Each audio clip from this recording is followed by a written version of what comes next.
check, check, check.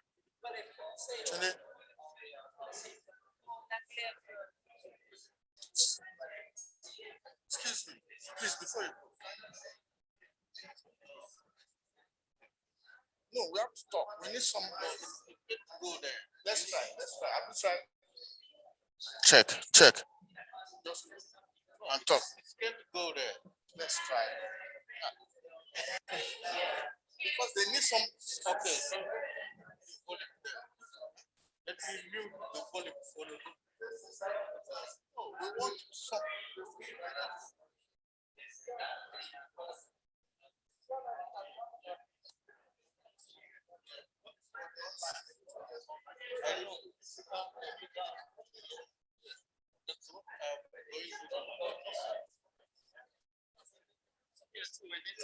But the online.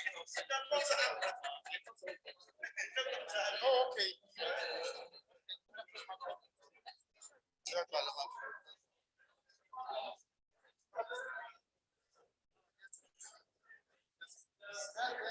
Check. Check. So,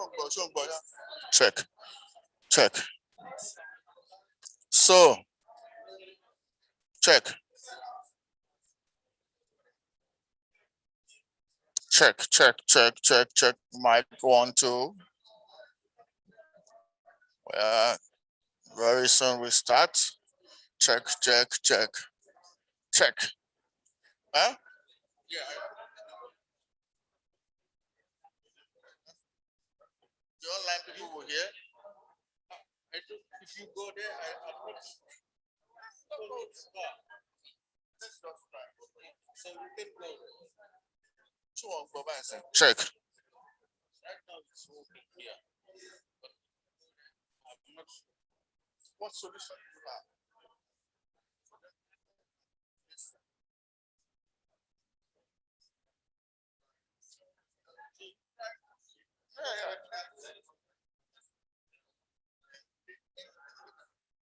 Good morning, everybody. Welcome to IIT.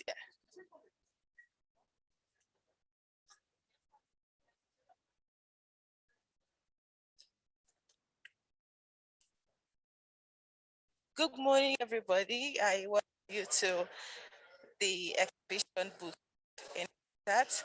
TAAT is the US compact the technologies for African cultural transformation funded by our major focus is the youth in Africa and what we to develop a capacity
value chains in agri, expose the business aspect of the sector.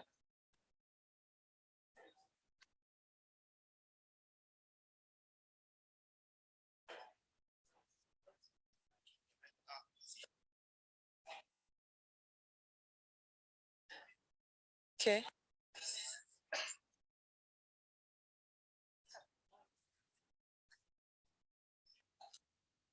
Oh, okay. So we take the value chains in the agricultural sector, market, cost of final consumption, and we tell them that there's a lot of money to be made before me.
Thank you.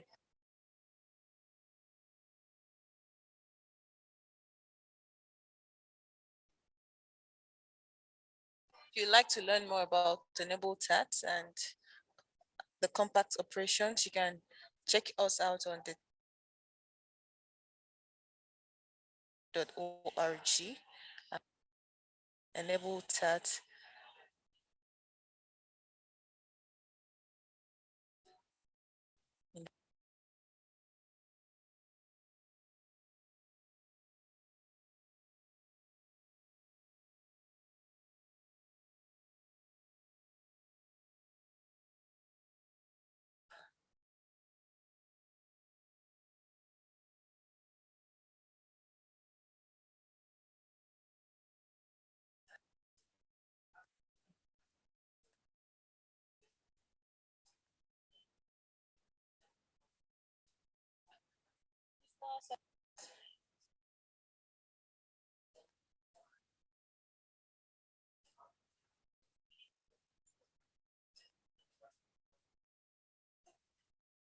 So I'm free, Monsieur Bode.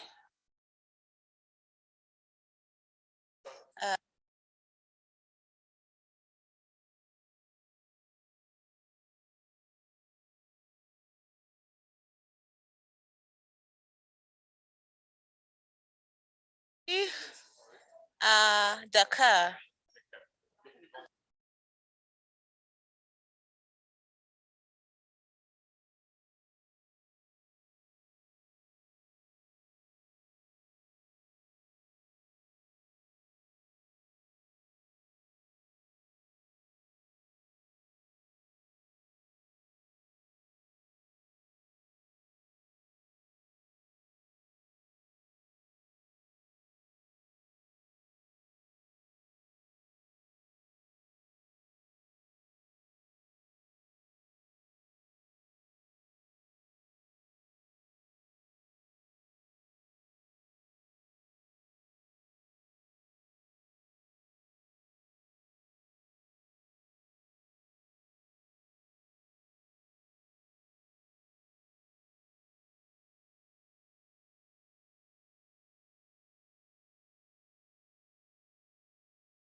So let's just make sure that everything's clean within 2-3 minutes.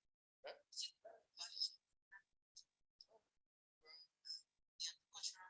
Just one moment. So let it just go. So please come. Sorry for that. So give us one channel.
Since it's signing here, we will sort the rest.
Check. 2.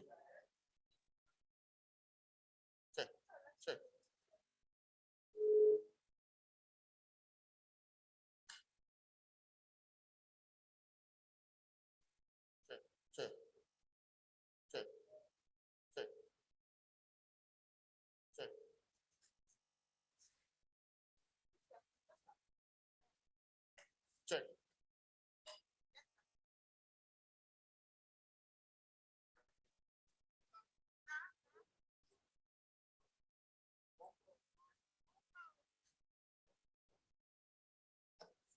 was trying to.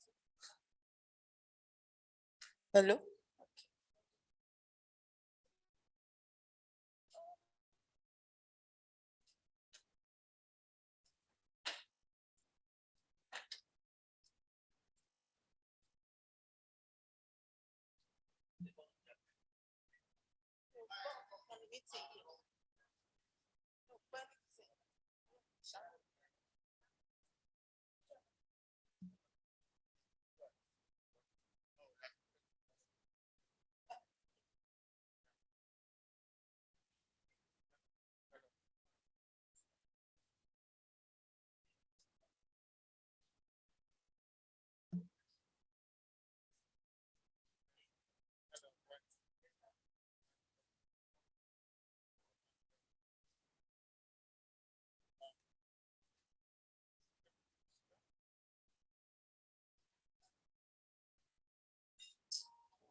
Check.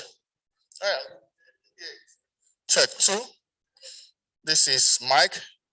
Check, check, check, check, Mike. All right. So check,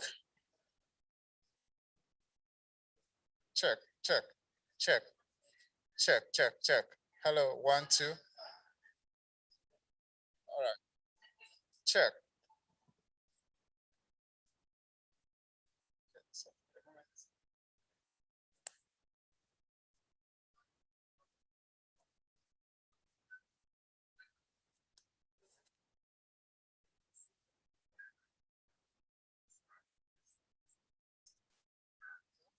All right. All right. Si ça me voit, tu me vois, tu m'entends? Hello, hello, check, check, check. Si ça me voit, tu m'entends? Oui. Oh, okay. Okay. Oh, I see. Hello, hello, check, check, check, check, check, check, check. Tu m'entends? Si ça me voit. Can you hear me? Hello, hello, 1, 2, hello, 1, 2, hello, 1, 2. Check, check. Okay.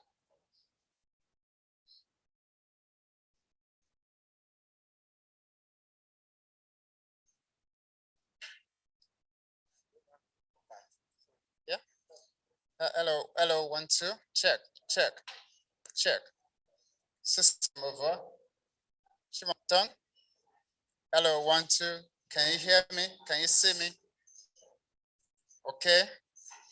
Hello, 1, 2. Check, check, check. Can you hear me well? Okay. Okay now. All right. Thank you. Check, check, check. Good. Thank you very much. We'll be broadcasting live very soon, and everyone will come to the booth. Thank you so much. See you soon. Bye.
Ladies and gentlemen, welcome back. Can we have your attention, please? We are at the point. Hello.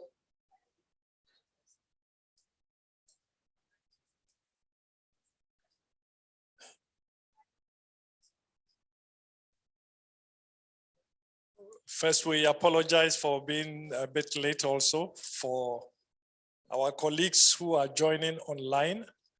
But we are at the point where we're going to be doing some visits.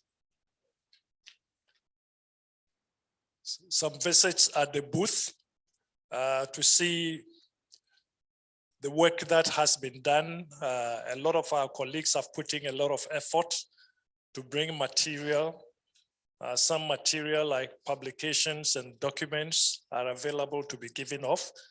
Others, it's a rich source of information that they are sharing. From yesterday, you realize we have covered quite a number of the compacts.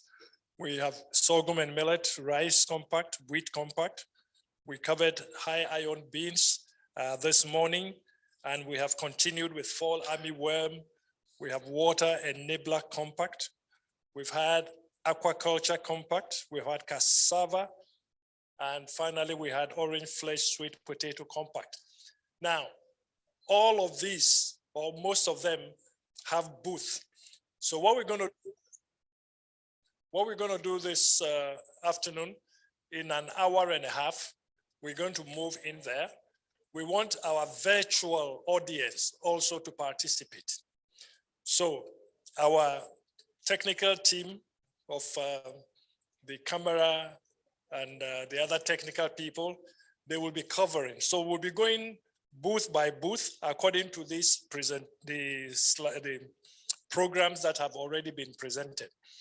Please note that we are not covering all the programs now, because when we have the presentation of the Centers of Specialization, the National Centers of Specialization, we would cover another set of programs, and then we would also have another slot to do a visit to the booth.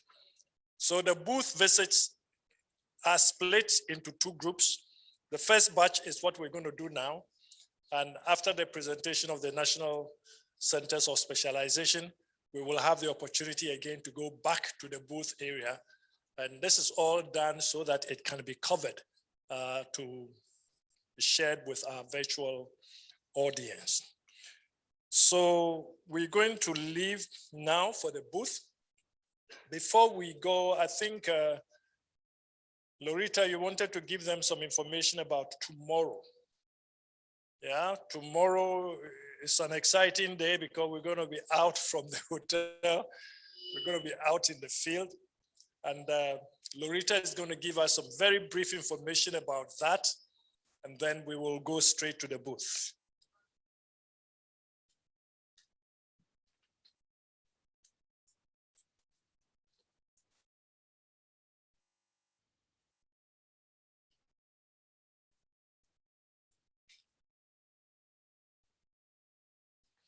Merci, Dr. Kwesi. J'aurais aimé que tout le monde soit dans la salle pour avoir ces informations, mais apparemment, il y a d'autres qui sont encore dehors. Donc, demain, nous avons la visite des terrains. Nous allons, il y a une équipe qui va aller à l'usine Mamel de Jabot. C'est une usine de transformation des céréales. Et il y a certains qui vont aller visiter les parcelles des sorgho en milieu paysan à Nianing, c'est à Hambourg. Donc, comment ça va se passer demain? Les bus vont venir vous chercher à vos hôtels à partir de 7 heures. Nous vous demandons, s'il vous plaît, c'est très tôt d'être à l'heure parce que nous devons quitter Dakar à 8 heures. Donc, les bus vont venir vous chercher à 7 heures pour vous emmener au niveau du CORAF. Parce qu'au niveau du CORAF, on va partager ensemble, on va vous donner des packages, des petits déjeuners. Et nous allons démarrer de là-bas pour ceux qui vont aller en Hambourg vont aller en Hambourg, ceux qui vont aller à Thiès vont aller à Thiès. Donc, des fiches vous seront partagées tout à l'heure, des fiches qui vont expliquer un peu les visites et chacun aussi pourra choisir où est-ce qu'il va aller. Ceux qui veulent aller visiter l'usine des céréales ou bien ceux qui veulent aller visiter les parcelles de sorgho. Malheureusement, avec le temps, on ne peut pas être aux deux endroits. Donc, vous allez faire un choix. Nous nous excusons pour cela. Donc, je réitère, 7 heures pile, les bus vont venir vous chercher pour vous emmener au CORAF. Et du CORAF, nous allons prendre le départ. Ceux qui vont aller à Thiès vont aller à Thiès dans un bus et ceux qui vont aller en Bourg vont aller en Bourg dans un autre bus. Donc, après la visite des deux côtés, nous allons nous retrouver au CERAS, au niveau des Thiès, pour partager le déjeuner ensemble avant de revenir tous sur Dakar. Autre information, nous vous demandons, lorsque vous venez le matin, de vous enregistrer. À l'entrée, c'est très important, il faut vous enregistrer au niveau de l'entrée. Donc, tous ceux qui sont venus aujourd'hui qui ne se sont pas fait enregistrer, je pense que c'est toujours ouvert. Vous vous rapprochez des hôtesses et vous vous enregistrez. Une chose très importante, nous vous demandons également de porter vos masques. C'est très important pour nous tous. La situation oblige. Et comme dernière information, le jeudi, donc après-demain jeudi, toute la journée, il y a des gens qui viendront pour faire les tests COVID. Nous vous demandons le jeudi, quand vous allez quitter l'hôtel, de venir avec vos billets d'avion et vos passeports. Ce sont des papiers utiles pour faire le test COVID. Merci pour votre attention et bonne visite des stands à tous. Merci bien, Lorita. Okay, so we will begin with the sorghum and millet group. We are all going in, so the recording will begin in the sorghum and millet area, and then we'll go to the rice area. It doesn't mean we should all be following them, but we will be showcasing specific slots. If you want to join that group, fine. Otherwise, you can also be visiting other parts of the display. Is that clear to everybody? Okay, so then let's go out, and we'll be visiting to see what is available in the sorghum and millet booth, the rice booth. I don't know if we have wheat. Blaze there. Okay, so there's a wheat booth. So some of them, I'm sure we will have a lot of material, but let's move and get some action. Thank you.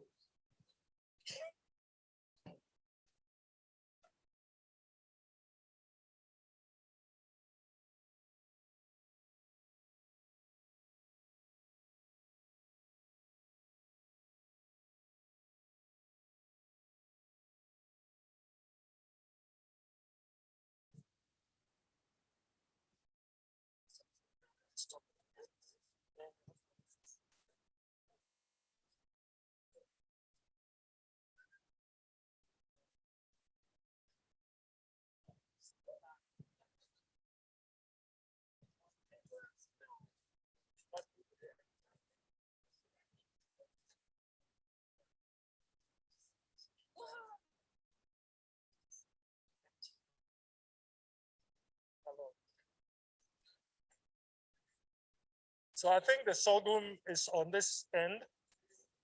So let's move.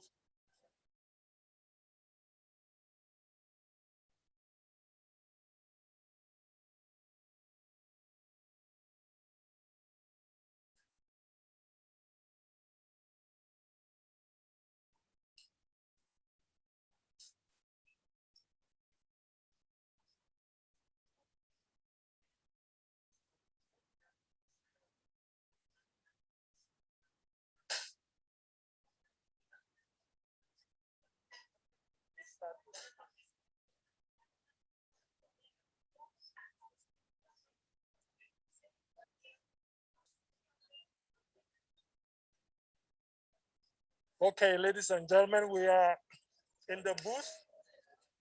This is the sorghum and millet booth. So we are going to hear a little bit of what is being shown to us here. So, Dr. Fatonji, I think I'll hand it over to you. Ok, bon, je vais parler en français.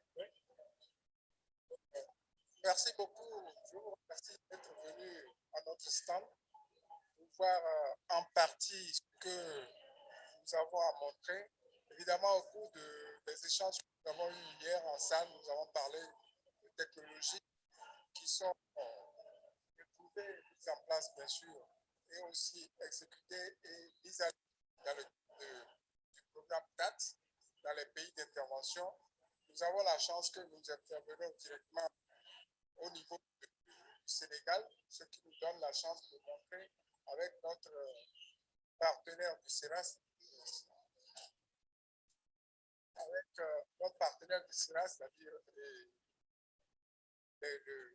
les collègues du CERAS, bien sûr, les activités que nous menons ensemble, les partenaires comme le groupe Réseau. Donc, ce que je pense que je vais devoir faire, évidemment, je suis le compact leader, mais je préfère laisser la place dans l'autre, c'est-à-dire ceux du terrain, pour présenter de manière globale ce que nous avons ici. Donc, je donne la parole à M. Khan, pour qu'il puisse. Voilà. Merci beaucoup. Alors, merci, M. Fatunji. Alors, comme vous l'avez vu ici, c'est le stand du volet Compact 1000 et Sorgho, sur lequel nous travaillons donc bien sûr avec le CORAF, le CRISAT, et donc c'est l'Institut sénégalais de recherche agricole en général. Et nous avons travaillé pour ce qui est du TAAT 1000 et Sorgho sur 12 variétés, 6 variétés de 1000 et 6 variétés de Sorgho. Ce sont de nouvelles variétés qui ont été générées pour la plupart dans le cadre du WAP. Donc, parce que le TAAT, quelque part pour ces activités-là, est une sorte de continuité pour le WAP. Donc, il y avait des variétés que nous avions créées et homologuées qui sont adaptées aux différentes zones agroécologiques du pays, avec des cycles courts à moyens et longs suivant les zones. Et nous avons eu également, voilà, nous avons également pu avoir des variétés de 1000 également, 6 variétés, dont deux variétés hybrides. Nous connaissons déjà la valeur de l'hybride actuellement et les produits nous en demandent énormément. Donc, nous avons pu même homologuer une première variété hybride au Sénégal il y a de cela quelques mois qui s'appelle Tao. Tao qui est le premier. Donc, nous avons également 6 variétés. Et nous avons des variétés à double usage qui ont été développées pour pouvoir satisfaire et la demande en alimentation humaine, mais également la demande en alimentation pour le bétail, parce que effectivement très souvent ici, il y a une association entre l'agriculture et l'élevage dans les familles de producteurs. Donc, ce sont vraiment ces variétés qui ont été développées. Et en plus de ça, nous avons travaillé dans le cadre des activités ici avec le RESOP, qui est une organisation de producteurs. Et donc, dans le cadre de ces activités, ils ont bien sûr énormément de membres à travers le pays, mais nous avons choisi 6 régions qui sont les régions les plus agricoles, on peut dire. Et nous avons travaillé avec eux pour véritablement rendre beaucoup plus accessible nos technologies aux producteurs qui sont bien sûr membres de leur organisation. Ce qui nous a permis d'atteindre à peu près 65 000 producteurs qui ont pu bénéficier véritablement des retombées des activités du TAAT. Nous avons également travaillé avec une grande organisation qui est dans la transformation, parce que la transformation également a été un volet très important dans le cadre du TAAT.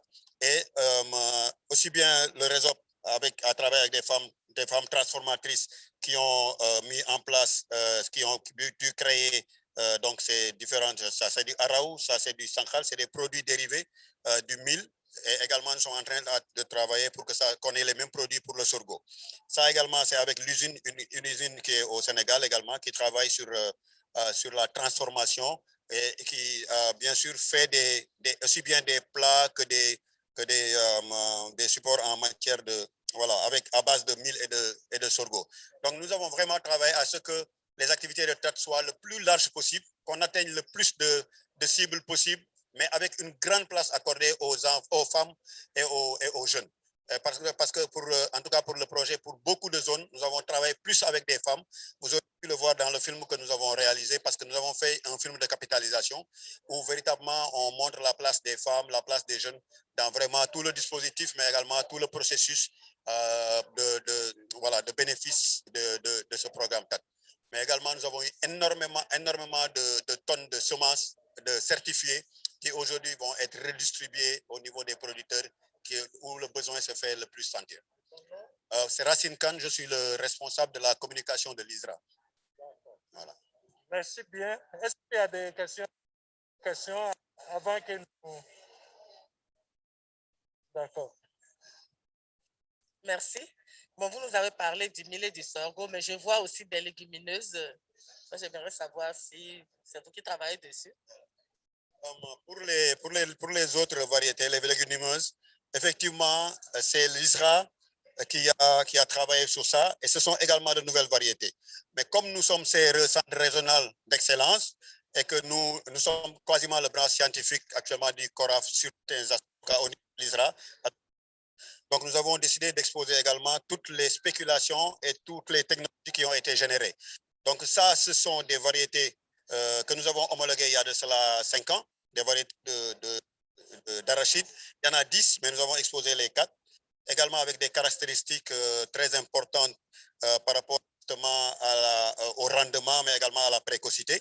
Nous avons travaillé également sur des variétés de niébé. Les niébé, on appelle ça niébé haricots, spécifiques ici au pays, mais qui ont également des valeurs nutritives très, très importantes et qui sont utilisées dans la plupart des familles dans le monde rural. C'est pourquoi nous avons également travaillé à avoir ces 5 nouvelles variétés qui ont été homologuées il y a juste quelques années. Également, ce sont des technologies qui ont été générées dans le cadre du WAP et qui ont été prolongées après par la suite au niveau de la recherche. Comme vous le savez, la recherche, elle est continue. Donc, nous sommes en train également de pouvoir nous adapter après le projet WAP, de pouvoir nous adapter également à conduire de la recherche voilà, d'intérêt national. Voilà. Good, very good. We'll have, okay. Ok, merci beaucoup. Moi, j'aimerais intervenir par rapport aux variétés d'arachide. Vous avez dit, vous les avez sélectionnées sur la base de rendement en grain, n'est-ce pas? En grain, qu'en est-il par rapport à l'huile alors? Ce sont des variétés qui sont très riches en acide. Donc, pour le rendement en huile, c'est très, très important. D'ailleurs, ce sont des variétés qui commencent à être utilisées pour une certaine transformation que nos dames font pour avoir de l'huile, mais également un certain produit qu'on utilise pour le bétail. Donc, c'est des variétés à fort rendement en acide oléique, mais également en fan. Voilà, parce que généralement, les producteurs nous demandent souvent d'avoir des variétés qui ont des rendements en fan assez élevés, parce que généralement également, comme on sait, la conciliation agriculture-élevage, moi-même je suis agriculteur-éleveur, donc on a tous besoin de cette fan. C'est pourquoi nous avons à ce que ces variétés-là soient vraiment en fan. Okay, thank you very much. Let's move to the rice. Okay, well, in that case, where is the wheat? Is the blade here? Okay.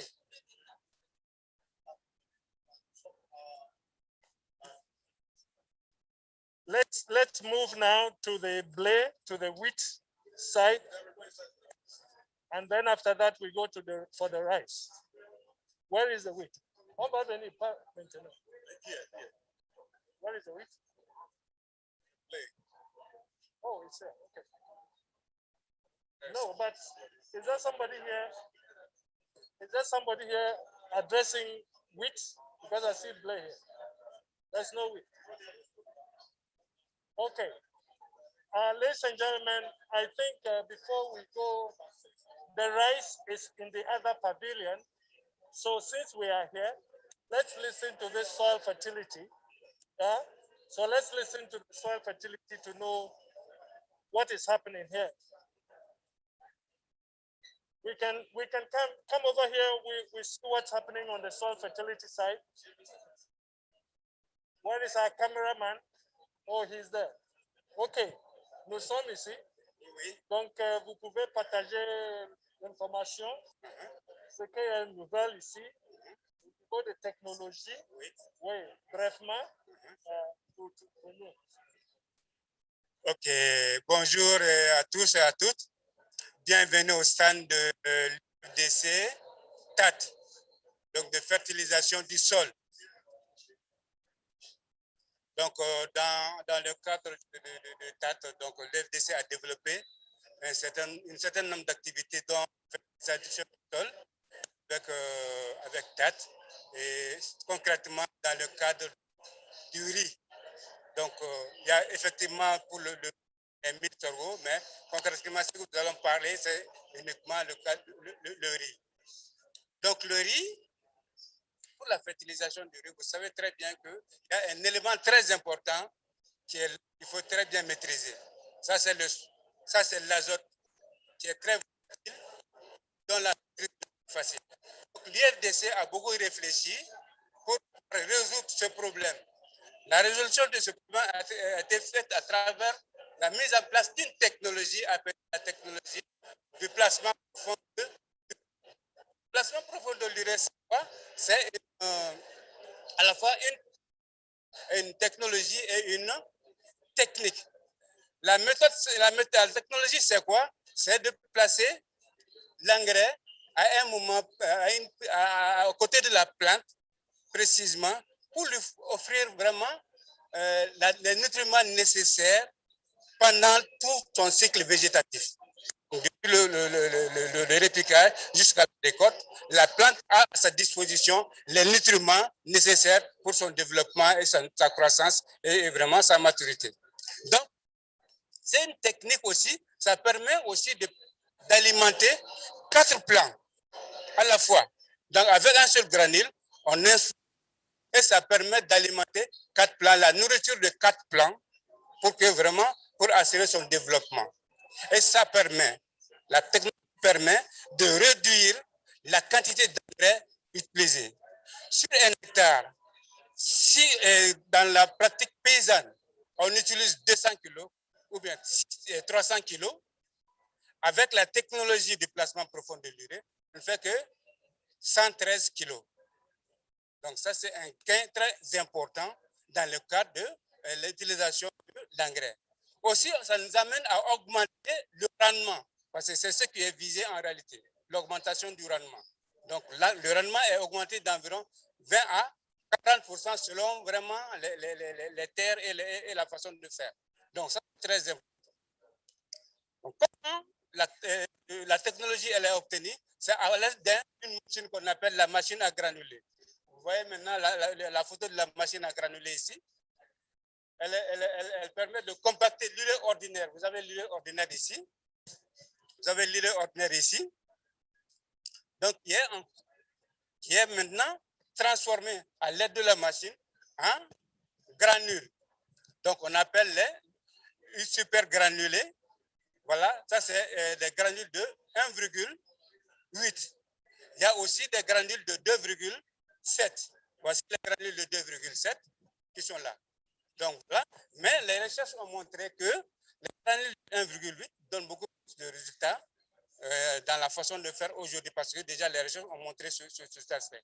Donc comment ça s'applique? Si on fait une petite démonstration dans une parcelle de démonstration, vous allez voir que nous avons les parcelles sur la parcelle de riz, nous avons les plants de riz. 1, 2, 3, 4 rangées de plants de riz. Et à l'intérieur, maintenant, nous avons des granules qui sont placés. Donc, ça permet la technologie permet maintenant de choisir entre 4 plants, descend régulièrement de 20 cm entre les poquets et 20 cm entre les lignes. Donc ça, c'est la recommandation de la technologie. Ce que la technologie recommande encore, ça c'est le répliquage en ligne. Donc ça, c'est des aspects qu'il faut très bien expliquer aux visiteurs et aux producteurs pour que vraiment la technologie soit vraiment maîtrisée. Donc 4 plants, on met au milieu de ces 4 plants un granule de 1,7 et ça permet d'alimenter ces différents plants. Ainsi de suite, après avoir mis entre les 4 plans, on saute une ligne pour ne pas que les deux plans qui sont de côte à côte ne bénéficient 2 fois. Donc, on saute une ligne et on met entre les 4 prochaines plantes, donc le granule. Ainsi de suite, pour pouvoir couvrir tout l'ensemble du champ. Donc, en ce moment, ça nous permet de mettre seulement 113 kg d'urée. Alors, qu'est-ce qui va se passer en ce moment? On a l'augmentation du rendement, on a l'augmentation, la diminution de la quantité d'engrais utilisés, mais aussi la création d'emplois, parce que c'est le secteur privé qui est le moteur qui achète la machine à granuler. Le secteur privé achète la machine à granuler, c'est importé du Bangladesh. Donc maintenant, ça permet la création de 3 à 4 emplois permanents pour la production des briquettes. Voilà. Et aussi, ça profite à l'État parce que ça diminue vraiment la quantité d'engrais subventionnés. Au lieu de 200 kg par gramme, par exemple, d'acheter par hectare, si on doit subventionner 100 kg seulement, vous voyez une différence de 50. Donc, imaginez un tout petit peu. Voilà, aussi, il y a une conservation de l'environnement. Parce que l'environnement aussi est préservé parce que les engrais sont enfouis dans le sol directement. Au lieu que ça soit jeté, donc avec la pollution de l'air et de l'eau, il n'y a plus ça. Donc on enfouit directement et c'est fermé. Donc cette question de pollution de l'environnement aussi est résolue à ce niveau. Donc voilà brièvement, de façon globale, ce que je peux dire par rapport aux technologies du placement profond de l'eau. Ça, c'était brièvement. Si vous voulez des détails, tu peux revenir. Tu peux revenir. Donc, pour ce moment, c'est pour avoir une idée globale. Et tu peux revenir et pour donner beaucoup plus de détails. Merci bien. Merci. OK. D'ici, on va directement le champ de riz pour voir ce qui passe là-bas.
Mamuna. Okay, we are here to hear rice. Okay. So you tell us what to see. So you're welcome. Go have a so give us details. French. In French. Yeah.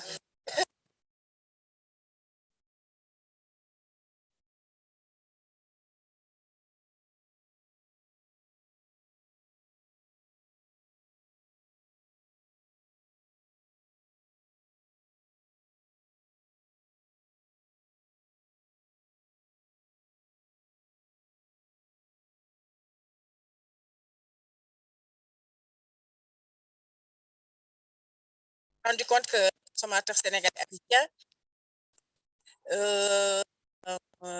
aromatique, pas aromatique, mais ils appellent ça. Donc, on a orienté la recherche pour sur le marché sénégalais.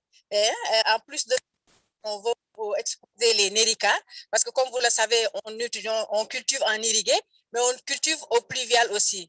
Donc, avec les pluies qui ne sont pas très maîtrisées, nous avons offert aux producteurs du pluvial les néricas, avec ce qui les caractérise, qui est leur cycle court, résistance aussi. Ça a eu beaucoup de succès dans le et le centre. les dans le pluvial. En plus, nous avons tenu à surtout avec la sécheresse et la salinité, avec nous avons développé des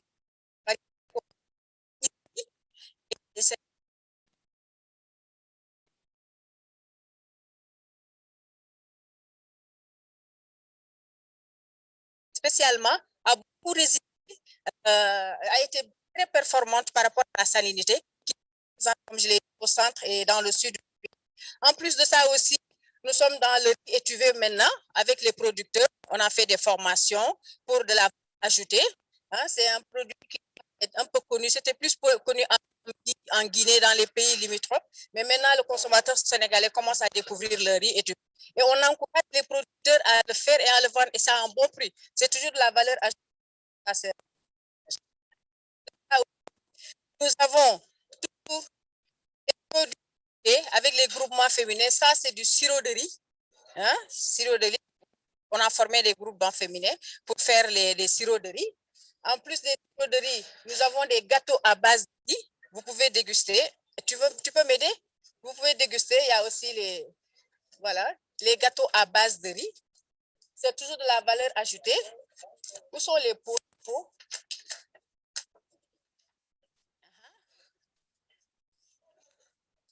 Il y en a à différents parfums, gingembre, orange. Hein? Non, non, ce n'est pas la même chose. C'est les parfums qui diffèrent, gingembre, orange. Hein? Alice peut m'aider aussi pour le jus de riz. Voilà, comme pas beaucoup de temps.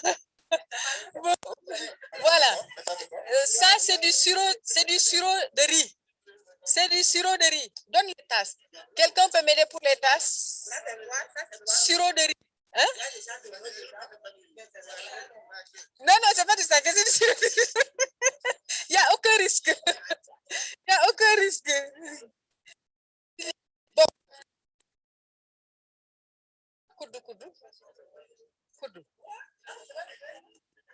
Bon, on va finir par le dernier aspect. On finit par le dernier aspect qui consiste à étudier les préférences des consommateurs. Donc, il nous arrive d'exposer, mais en même temps, on cuit du riz et on leur demande de goûter le riz local. Non, non, non, non, c'est fermé hermétiquement. C'est fermé hermétiquement. C'est hermétiquement fermé. Bon, voilà. Nos restaurateurs aussi essaient d'être très créatifs. Ils font le riz avec des colorants alimentaires. Voilà, avec le drapeau du Sénégal. Voilà. Non, non, c'est juste du colorant. Voilà. Voilà. Tu veux goûter le verre?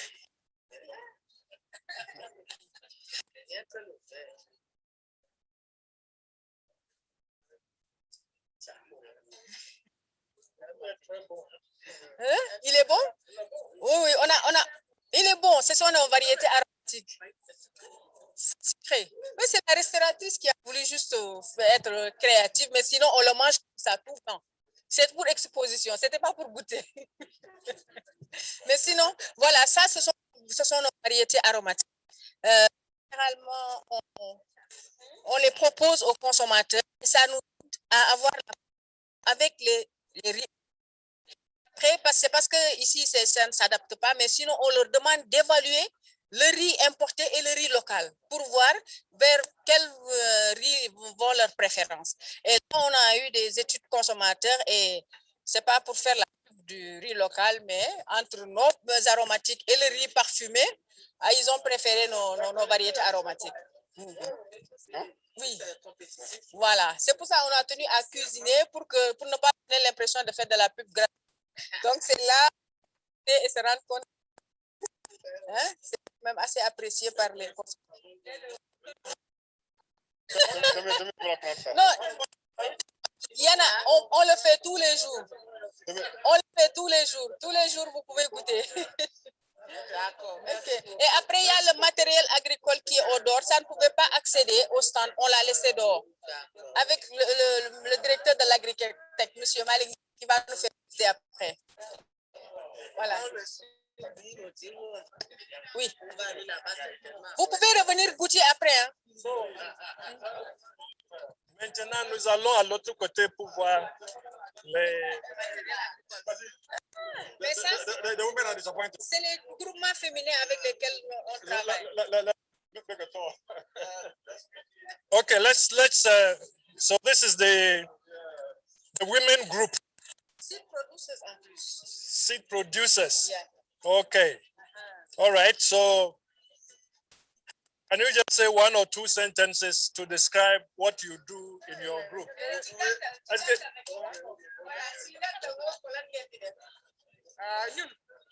ñoo ngi nekk ay jigéen nekk ci vallée bi dañuy def production transformation commercialisation loolu mooy suñu ay activité nag yeneen ay variété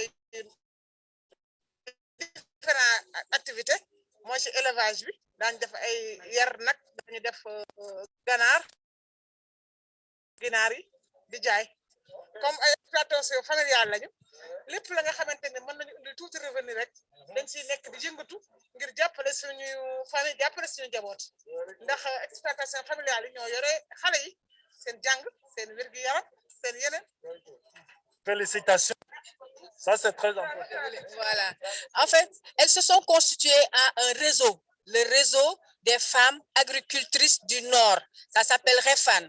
Donc, sur le long de la vallée, elles sont constituées en un réseau. Et vraiment, elles sont dans la production de semences, la transformation des céréales, comme vous pouvez le voir. Elles sont dans l'élevage, dans l'embauche bovine. Vraiment, elles constituent une bonne force milieu paysan maintenant dans le nord du pays. Voilà. Elles sont très organisées. Voilà. Bon, ça c'est les jeunes entrepreneurs. Non, ça c'est privé. Avec la CACL. Bienvenue à la compagnie agricole de Saint-Louis. On a une exploitation de 2500 hectares. On a une usine de transformation qui fait 8 tonnes heure. Et ça nous fait à peu près 200 tonnes par jour. Et on prend les variétés qui sont développées par Africa Rice, qu'on usine et qu'on met dans des sachets. On a des sachets de 1 kg. Ça, c'est du riz jasmin. Ça, c'est la variété E841. Une variété aromatique qu'on a fait venir du Bénin. Le Sénégalais aime le riz parfumé aromatique. Nous, on fait de l'arôme naturel, pas de l'arôme superficiel. Donc, on a des sachets de 1 kg, des sachets de 5 kg et des sachets de 25 kg. Et nous avons un réseau de distribution aussi de Dakar à Touba, en passant par Mbour et dans toutes les autres régions du Sénégal. Privé, carrément. Parce que nous, on a notre propre exploitation, on produit notre riz, on signe aussi des contrats avec des producteurs. Et ils nous livrent leur paddy et on fait la transformation, on met dans les sacs distribués. C'est ça. Merci. Parce que nous sommes très intéressés par les technologies. Parce que le temps de la recherche aussi n'est pas le temps du privé. Donc hier, j'ai un peu interpellé pour les variétés qui peuvent être dans un calendrier culturel de double culture. Parce que c'est ça aussi notre préoccupation. On est très intéressés et je pense que le jeudi, dans le panel, on pourra faire aussi un tout petit peu d'autres propositions.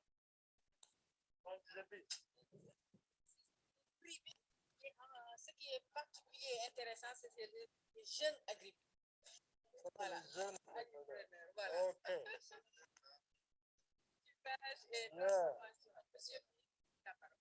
Merci beaucoup. Donc, bonjour tout le monde, bienvenue. La société agricole est basée à Rosso, Sénégal. Notre cœur de métier, c'est la transformation de riz. Aujourd'hui, nous avons amené avec nous du riz étuvé, mais aussi une partie matérielle que nous utilisons pour l'étuvage. Donc, nous avons le riz paddy une fois qu'il a été étuvé et une fois qu'il a été décortiqué. Là, vous avez une partie du matériel que nous utilisons avec des foyers alimentés à l'aide de balles de riz. Donc, nous n'utilisons pas d'énergie électrique ou de gaz, si ce n'est la balle de riz qui est rejetée par les unités de transformation. Donc, c'est écologique. Nous avons aussi ici une marmite justement de vaporisation. Donc, comme vous le savez, le riz étuvé, c'est du riz pas trempé durant quelques heures à une haute température. Durant ce moment-là, tout ce qui se trouve entre la coque et le grain de riz migre vers le centre justement du grain de riz. Donc, tout ce qui se trouve dans le son de riz. Ensuite, nous procédons à la vaporisation qui permet de faire la gélatinisation de l'amidon, etc. Et au terme du décortiquage, vous avez ce riz étuvé, riz faïel, justement, que nous avons ici, justement à un indice glycémique très faible, qui est riche en minéraux, fibres, qui est conseillé pour les personnes diabétiques, les personnes qui ont des troubles digestifs, mais globalement pour toute personne qui veut s'alimenter de manière très saine. Donc nous, aujourd'hui, nous voulons améliorer les habitudes alimentaires en matière de consommation de riz. Et cette technologie, elle est là, elle est disponible pour tout le monde et toute personne qui voudrait aujourd'hui travailler dans ce filon. Voilà, merci beaucoup. D'emploi aussi dans ça. Pour les jeunes. Ouais. Ouais.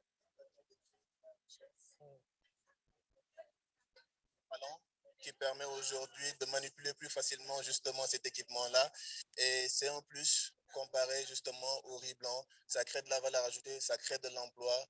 C'est du riz incollable, c'est du riz pré-cuit. Et voilà.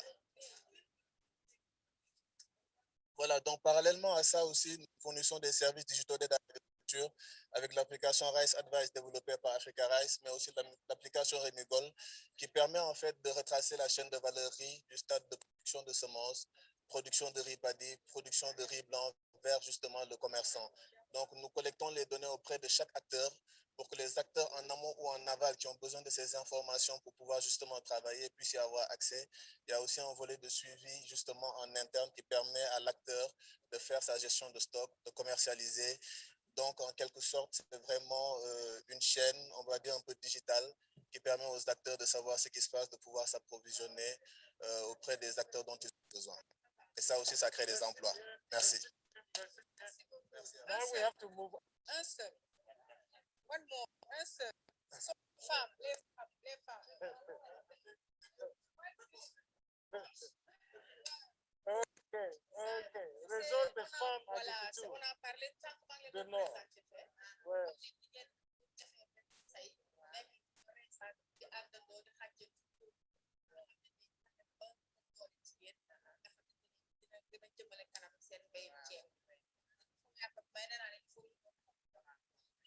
dana ci baax waaw comme li leen suñu partenaire yi wax dëgg yàlla wax loolu rek moo am ci palais de Saint-Louis à Bakel donc di réseau la boo xamante ni ça fait plus de 10 000 membres yoo xamante ni ce sont des femmes des jeunes filles des toute la vraiment lépp li nga xamante ni chaîne de valeur bi yëpp ñu ngi ci waaw ànd ak suñu partenaires yu baax yi nag vraiment comme que expliqué na leen jaratul may kii comme que temps bi mayuñu ko mais ngeen xam ne rek jigéen ñi ñu ngi ba def seen wàll ci économie bi nga xamante ni moo am ci réew mi àdduna yëpp laay wax ñu ngi nii daal des femmes de leader des femmes de lépp loo xamante ni jigéen dina ci yëngu daal vraiment ñu ngi ci daal ñu ngi takk suñu ndigg rek fexe góorgóorlu rek voilà merci.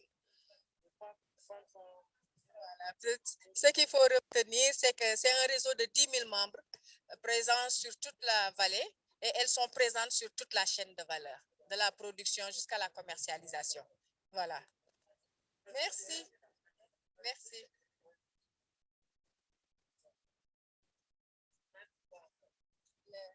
Le réseau des femmes.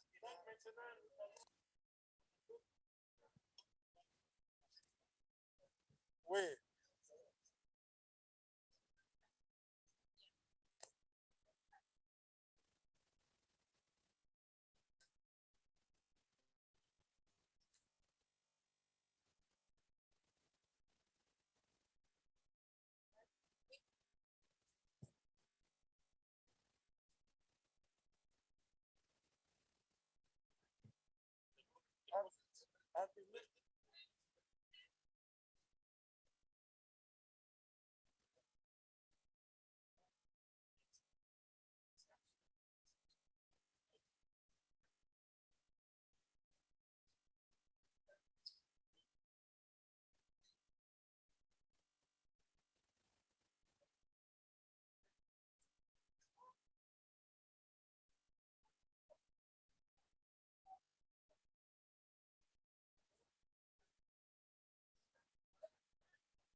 The camera is.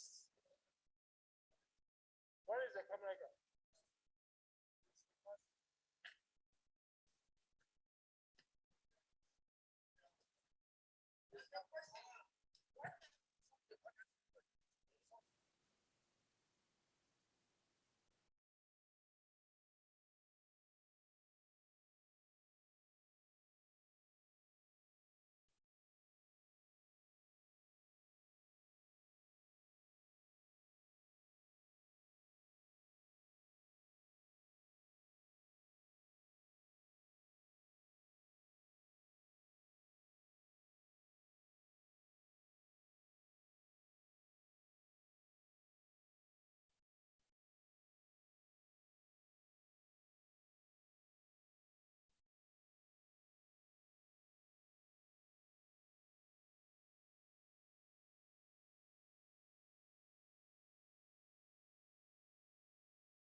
Okay, so now we are in the booth of the youth in agribusiness.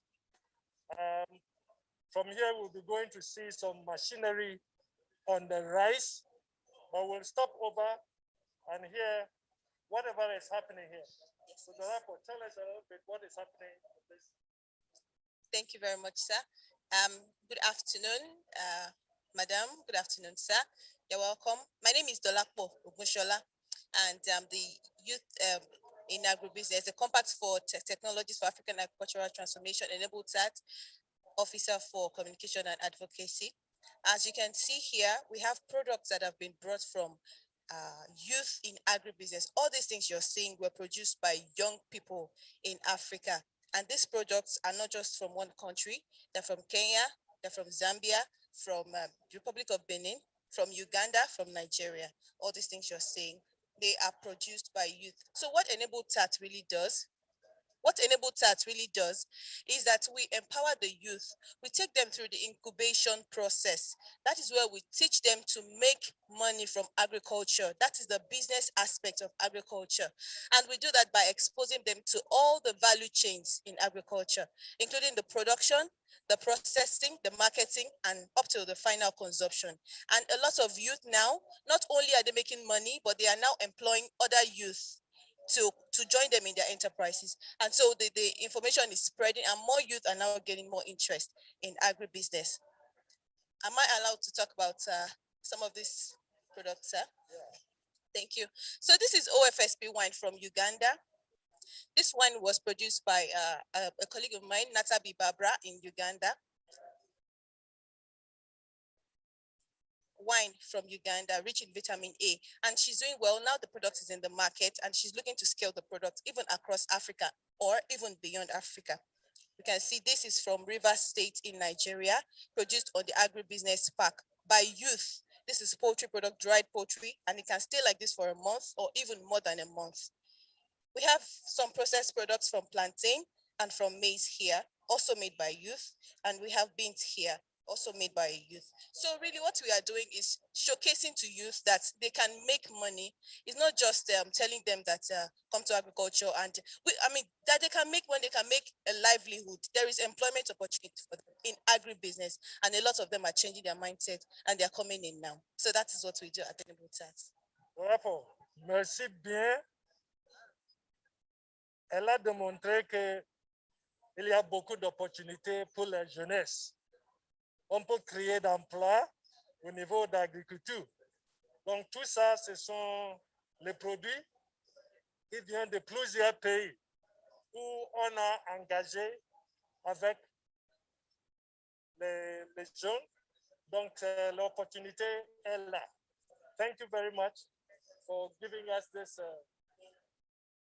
So people can come back for more detail. For now, we can move to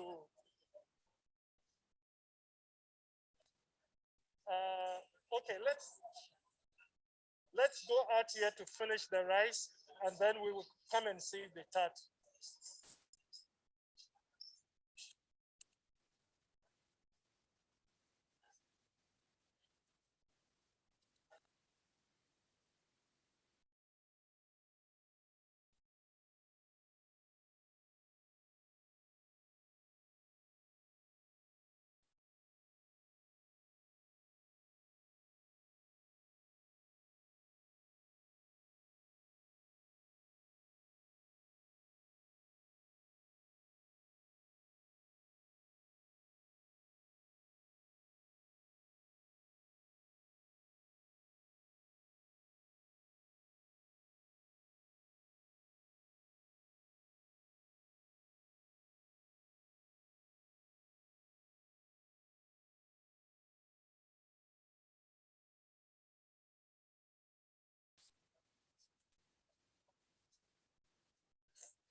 Le Soudan consomme annuellement 2,4 millions de tonnes de blé.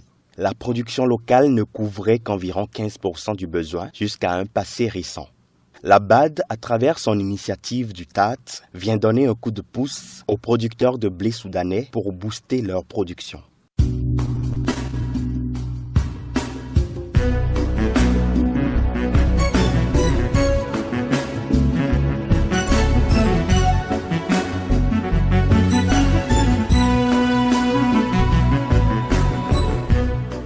Au Soudan, les producteurs de blé enregistrent depuis la mise en œuvre du TAAT une augmentation des rendements après l'adoption de technologies éprouvées.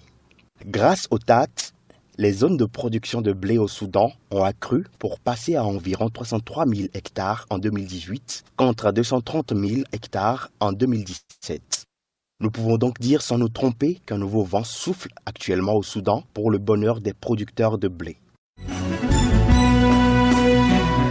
حبيت الشعب السوداني حبيته كمان تاني وتاني حبيت الشعب السوداني I love you كمان تاني وتاني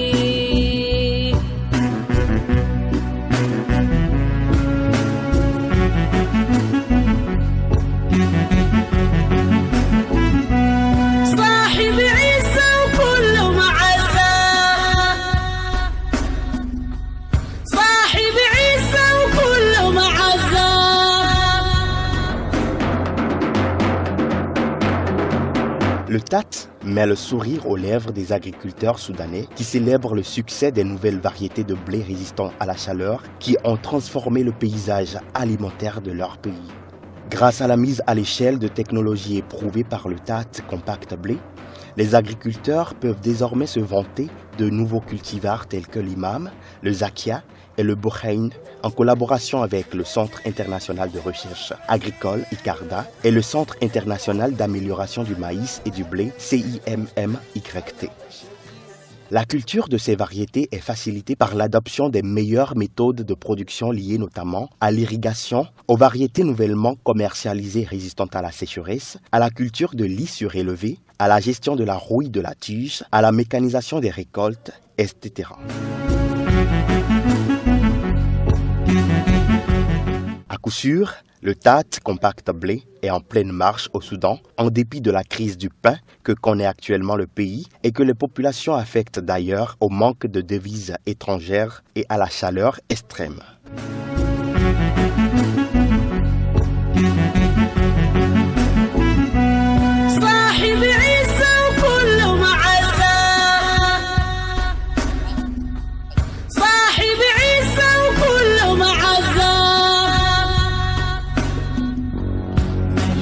بالطبع الإنساني الشعب السوداني حبيته كمان تاني وتاني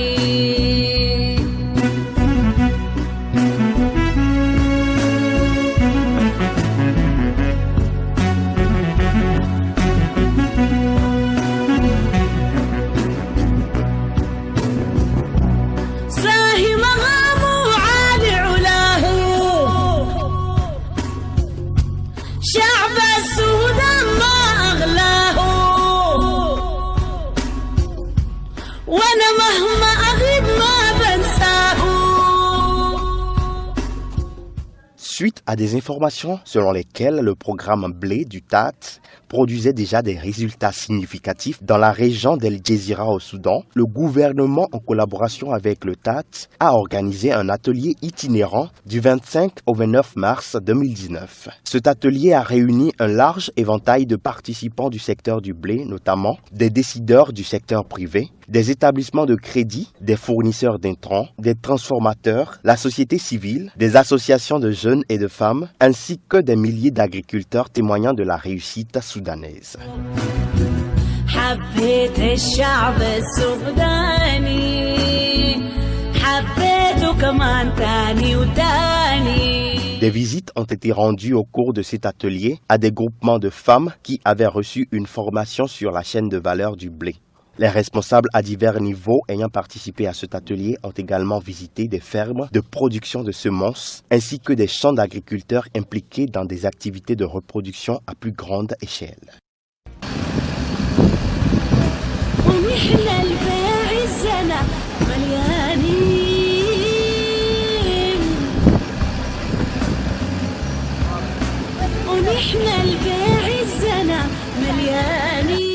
Avec l'implication de la BAD au travers du TAAT, le Soudan connaît une nette amélioration de ses rendements en matière de production de blé et les chiffres sont élogieux. La forte productivité et l'expansion des superficies de blé constatées au cours de cette campagne ont conduit à une production record d'environ 1 million de tonnes de blé, couvrant jusqu'à 45% de la demande nationale.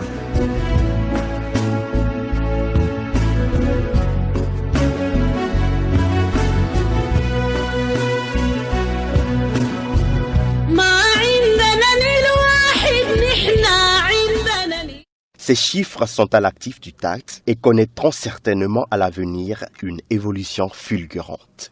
We are just creating jobs for other parts of the world, exactly, where we are remaining in poverty.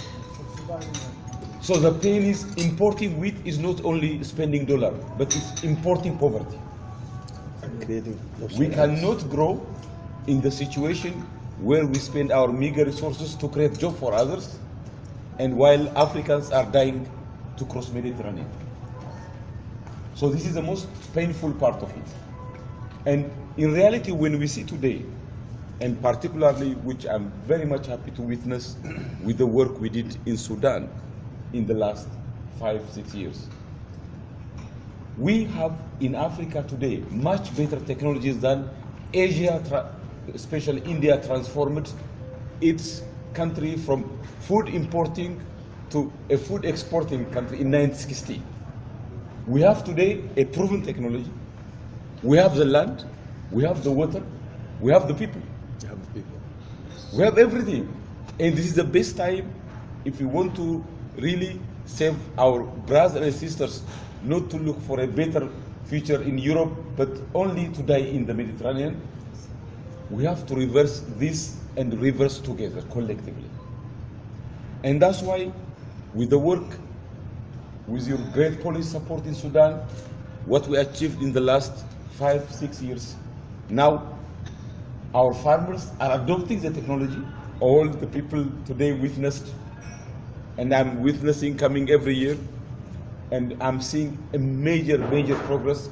When we started, Sudan used to import from nearly only 18 to 20%. Sudan was self-sufficient when we saw in 2013. But over the years, today we are witnessing you are almost achieving close to 50%, 45% self-sufficiency. Exactly. And we believe with the clear policy support the country is heading at, with the motivation we saw from the farmers, and with the motivation we saw from ARC and all stakeholders, with the land and water resources that we have at hand, Sudan can be self-sufficient in the coming 2 to 3 years. But we are not looking at that only. When I came with a delegation from Nigeria, if I mention Nigeria alone, Nigeria spends annually $4.2 billion to import wheat from other parts of the world. Not from Africa, from Canada, America, Australia, which are far away countries. So what we are saying is, in Africa, if we want to grow, we can grow together. We cannot grow in isolation. And the African Development Bank is saying to create a platform whereby for Nigeria to grow, we don't have to reinvent the wheel. The good success stories in Sudan, we can link Sudan by linking private sectors for the seed can easily be available in Nigeria. The proven technology that we have in Sudan are really working also in Nigeria. So private sectors, they can work together and we can build this connection in Africa. Second, the scientists, the experts who are really working in Sudan with good experience and knowledge, they can go and support the Nigerians so that they can catch up, and Nigerians can also reverse this very painful scenario of wheat importation through expansion of domestic production. So I believe the second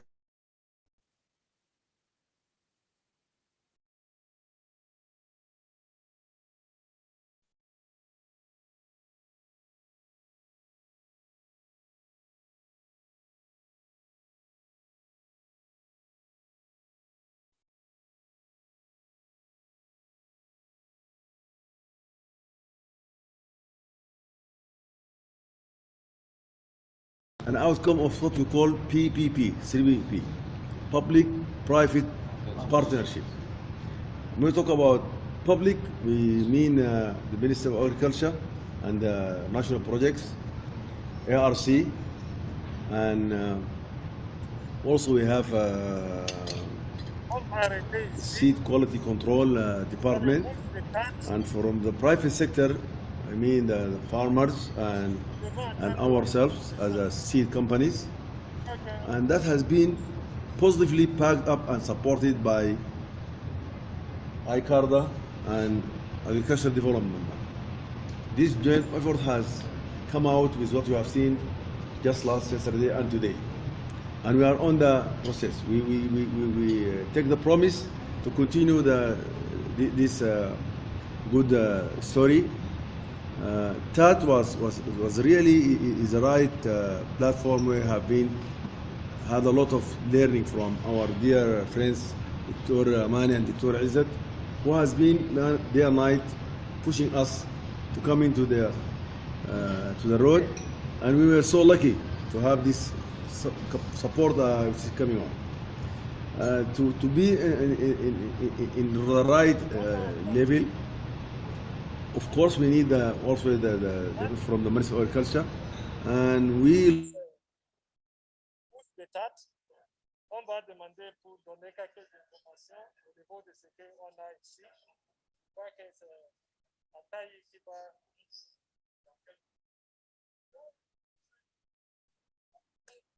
OK. Bienvenue tout le monde. Ici, c'est le bureau de coordination de programme TAAT. Et ça vous dit ici, on fait toute la coordination des composants de TAAT, des 15 composants, qui incluent politique, gestion de l'eau, patates douces, hachées orange, riz, sorgho et mil, blé, manioc, maïs, capacité, et ainsi de suite.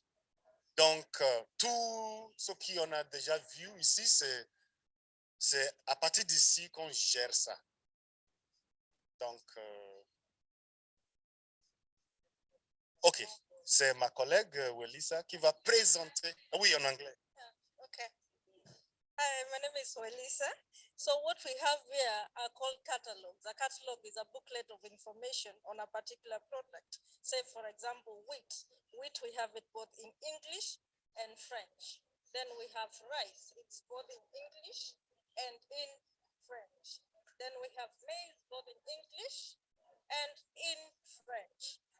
We also have the orange sweet potato. This is not been translated yet. Then we also have the cassava, which has not been translated yet.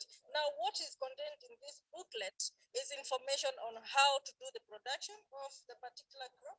Say, for instance, wheat. What you do, the first thing is you go to the table of contents. There is a list of technologies on how to do wheat production, all the way from land preparation to commercialization, how to do agribusiness, that is start a startup on wheat production and everything within the wheat.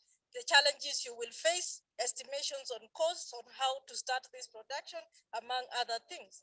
Then you go to the last pages, we have contact details, we have more information.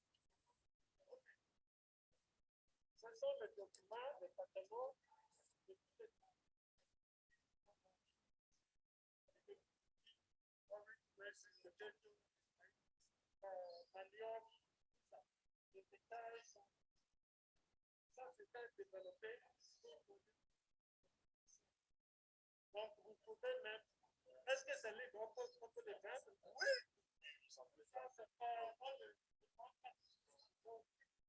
Vous avez d'intérêt au niveau de. Merci de noter aussi qu'on a les versions électroniques en ligne. Yeah. Donc, si vous pouvez laisser votre courrier, on va envoyer les liens pour télécharger les copies électroniques. Maïs, français ou anglais?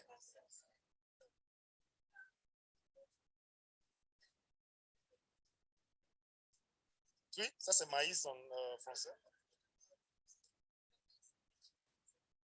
Maïs en français.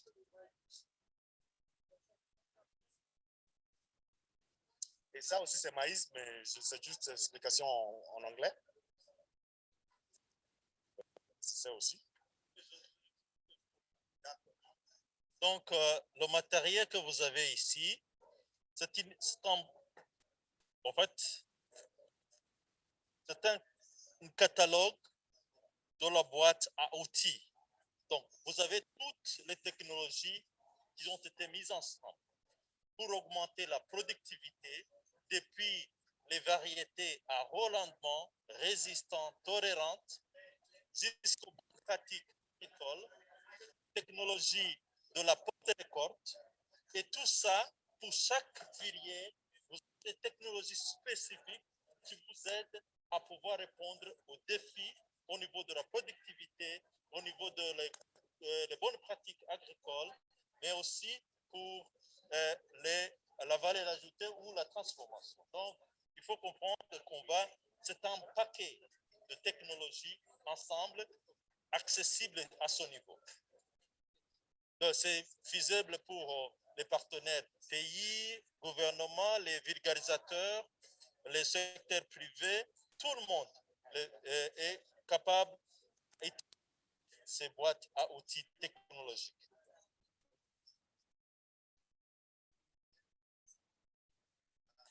Any question?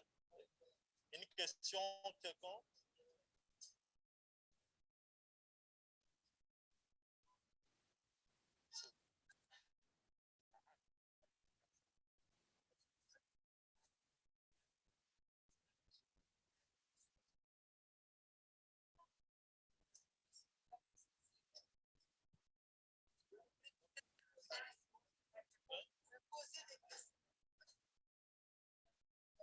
OK.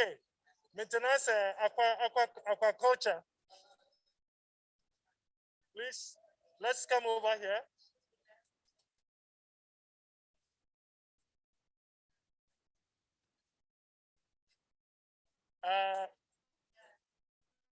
Please come over here.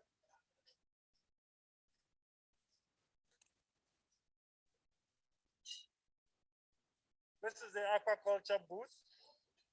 So we had some things about aquaculture this morning. So we'll give you just a few minutes. Tell us what you have here on aquaculture. Thank you very much. Where you are standing now is just a physical demonstration that fish can be raised anywhere, right at the back of your house, right in your house. You don't need to acquire a piece of land, you can raise fish. That is what we are seeing, practically that we are seeing. And then this is, like I was mentioned in the morning, you see the success of any fish enterprise starts right from the hatchery, where you have the improved fingerlings that you can give to farmers, followed by fish feed. Because once you have improved fingerlings, you need feed so that they can gain weight. And this is it. So, and then in addition to this, you see, because of the insecurity ranges, a lot of people cannot go and farm again. So we have also come with a technology called butter technology. This is very, very simple for domestic purpose, for domestic income. You can say in your house, this is 200 liters of a container of water. And it's very simple. Plumber will just put inlet and outlet for you and then perforate this so that air can enter and you can raise your fish. And within 16 weeks, you can get a table-sized fish. And then this is another technology for transportation of fish. Now we have improved the technology.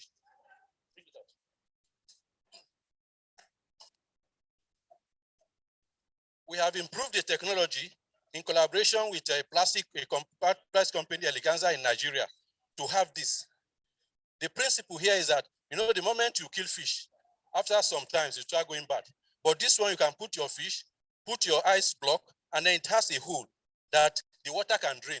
So you can transport your fish for 6 to 8 hours. And then we have this smoking kill. This smoking kill, the uniqueness of this smoking kill is that it is detachable. The smoking kill that is weighing up to 500 kg cannot be transported by air. It will cost you so much. But this one is detachable. And then it has been adopted across West African sub-region in the spirit of regional integration. About a year ago, Guinea came to Nigeria and acquired 40 pieces of this. And then it has a solar accessories too. If it can be done. These are the products of this smoking kill. These are the various products that we have brought. This is a dried fish. And then another thing again that we have this clupid, because one of the reasons why we have a feed being expensive is because of the fish meal, the imported fish meal that we use in compounding the fish feed. But we've been able to develop this fish meal from clupid. Clupid you find all over in a fresh water. So it has substantially reduced the cost of fish feed. All we need to do now is put in more money to upscale and then to reduce the fish feed. And then these are technology manuals that will assist people going into fish farming. So in a this is what we have for you. Thank you very much. So your name is? I'm the coordinator, director in charge of National Science Education in Nigeria, under Agricultural Research Council of Nigeria.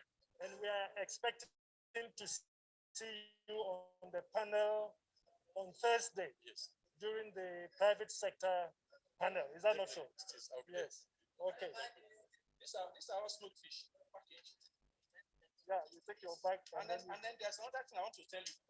In Nigeria, when you come to social functions, you point at the fish, they'll kill it for you and then prepare it for you. We call it point and kill. And for the people that have been coming to Nigeria, when you tell them point and kill, they know what you are talking about. You point at it, it is harvested, killed, with prepared, smoked and everything, and then you enjoy it very well with your friends. Very fresh. Yeah. You point this. Okay, come back later. Okay. Let's move on.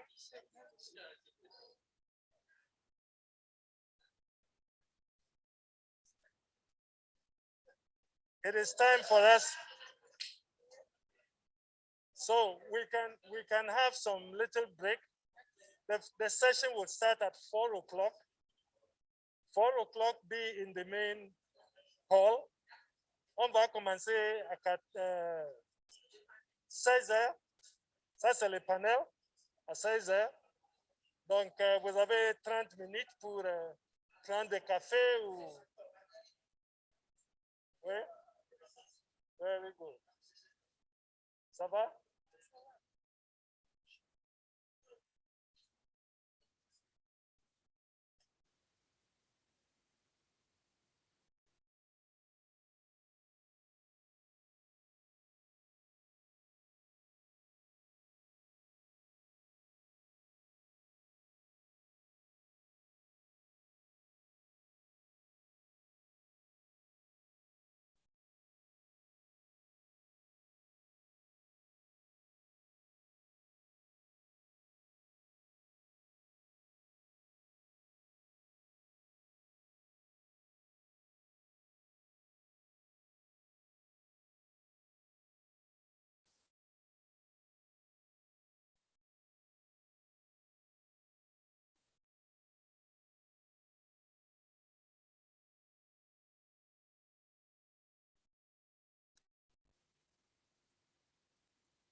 Okay, ladies and gentlemen.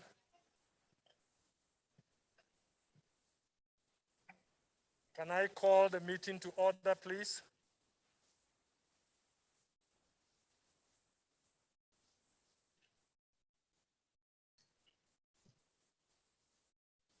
Okay, for our session this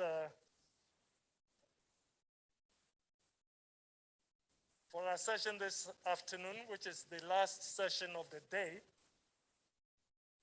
the event is going to be a panel session. And this panel session will be moderated by our colleague, David Akana. David is in charge of communication from CORAF. So David is going to moderate this panel session, and he will tell you what the focus of that panel session is. I am told 3 of the panelists will be joining us online, and there is the 4th panelist who will be joining physically. So we'll have the panelists join with David. So for now, let me David, the floor is yours, so you can kick us off on this. Well, thank you so much, Kwesi. Deeply appreciated. Je m'appelle David Akana. Je suis le responsable de la communication au CORAF. Et donc, j'ai la responsabilité de modérer ce premier panel.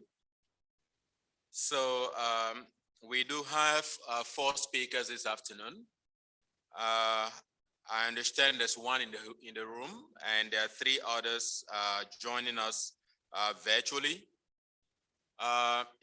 So shall I call Mr. Abdulrazak Ibrahim of FARA to join us here for this panel? In the meantime, and I'm going to have to do a comprehensive introduction of the other participants in a few minutes, but of course we have Dr. Francis Nangayo of AATF.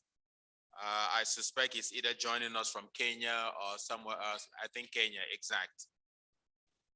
We also have Dr. Jean-Ekwe Dosa, who is joining us from IFDC in Cotonou, that's in Benin.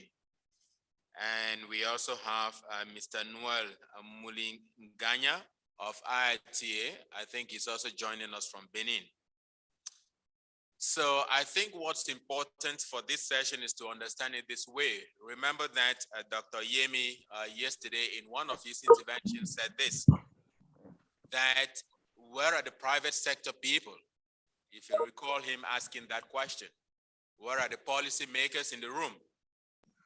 I'm not particularly sure if we ended up responding to that particular question. It was relevant yesterday. It is still relevant right now. Where are the policy makers? Where are the people from government, from the legislature, from the municipalities? Where are they? Where are the businesses who are expected to take these different technologies and innovations and run with them? Those are pertinent questions, and we would spend the next hour and 30 minutes trying to respond to these questions in a way. To do that, we have such a very, I'd say, good group and good mix of experts. Dr. Nangayo of AATF, he's joining us from Nairobi. He works on regulation issues. So I think that's important for us to have someone speaking on regulation. So he's going to be part of this discussion. Welcome, Dr. Abdulrazak. Dr. Abdulrazak, he's going to get a chance to speak a little bit about himself and introduce himself. But he's working on capacity issues. Could be institutional, it could be individual, but that's also very critical. I think we talked a little bit about capacity issues and how that's pertinent. There is someone who's going to bring in the youth dimension, and that's in this case, Noel Mulinganya. He is a youth expert working with IITA. So he's going to bring that perspective on the table. So that's such a good mix. It may not be complete, but I think, of course, they would speak into how you can bring in the technologies and combine that to these various elements to make it complete. You might have heard of the term technology bundling. This is not new to any of you here. The reason why that's critical is because it has to be the whole, it has to be holistic, isn't it? So that's essentially what we'll be talking about here. And I'll just end up by saying this, which is that we just saw the 9 compacts plus other enablers, and we have the NCOS, that's the National Centers of Specialization of CORAF, focusing on 9 different speculations and probably extending to mechanization and others in the next few years. Are these models correct in their conception? Are there any weaknesses? Should we be thinking beyond that? These are questions that I'd like all of us to be able to reflect over and respond to those questions. Last point from my end is I recall in 2019 at the presidential session at the African Green Revolution Forum in I think that the last was in Ghana. If it's not Ghana, then it's obviously going to be the year before in Rwanda. And I think in the presidential session, focused again on technologies, I recall that one of the points of one of the presidents was the issue is not the knowledge solutions that are available. Obviously, the challenge is the political will and the investment. So does that begin to tell us something about the fact that all these efforts, as big as they are, as substantive as they are, haven't moved from one country to be here in this space for the next 5 days without that political will? Is it complete? Can we influence that part of that dimension? Is that something that's within ours? Can we do that? So that's how critical this panel discussion is. And I'm going to invite this colleague, Mr. Abdul Razak, who is sitting right to my left, to speak to that, as well as our colleagues who are joined online. So let me just double check with our folks on the technical side, if our colleagues online are already connected. Are they? Oh, great. I couldn't see that. Great, thanks. So good to think they're already there. So we'll prioritize our colleagues there with all joined online. But why don't I just sort of welcome my brother right here, Dr. Abdul Razak Ibrahim, sorry. Would you just want to introduce yourself a little quick, if you don't mind? And perhaps we'll just do a quick round of introduction, then we can get into a discussion. Thanks. All right. Thank you very much, David. Good afternoon, good evening, wherever you are. Thank you for this opportunity to be here today. My name is Abdul Razak Ibrahim. I am from Nigeria, but I work for the Forum for Agricultural Research in Africa, where I lead the research cluster on institutional capacity and future scenarios. Over the last 4 years, I've been involved with all of the different capacity development issues in FARA, and particularly issues around strengthening institutional capacities, holistic capacities, and more recently, taking over the coordination role of the capacity development and technology outreach of the TAAT program. It's an honor for me to be here, to be able to really share some of the experiences and the lessons that we have learned since 2019 when this program started in terms of engaging with the capacity, with the commodity compacts and other enabler compacts. So you hear a little more about some of the things we've been doing and how we've been packaging and sharing some of our success stories and moving forward. Thank you. Excellent, Dr. Abdul Razak. We're obviously going to need a lot of those lessons this afternoon because that's important for us to document. I suspect that it's after 7 o'clock somehow in Nairobi. So let us go over to Dr. Francis. Good afternoon, Dr. Francis. Will you just take a few minutes to introduce yourself real quick, if you don't mind, please?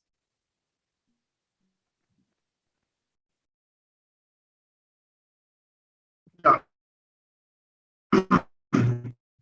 Thank you, moderator. If you can hear me. Can you hear me? 5 and 5. Oh, thank you. Yeah. Yeah, thank you. My name is Francis Nangayo. I work for the African Agricultural Technology Foundation, just abbreviated as AATF, as senior manager and head of policy and regulatory affairs. But perhaps relevantly for this session, I also double up as the coordinator for the TAAT Policy Enabler Compact.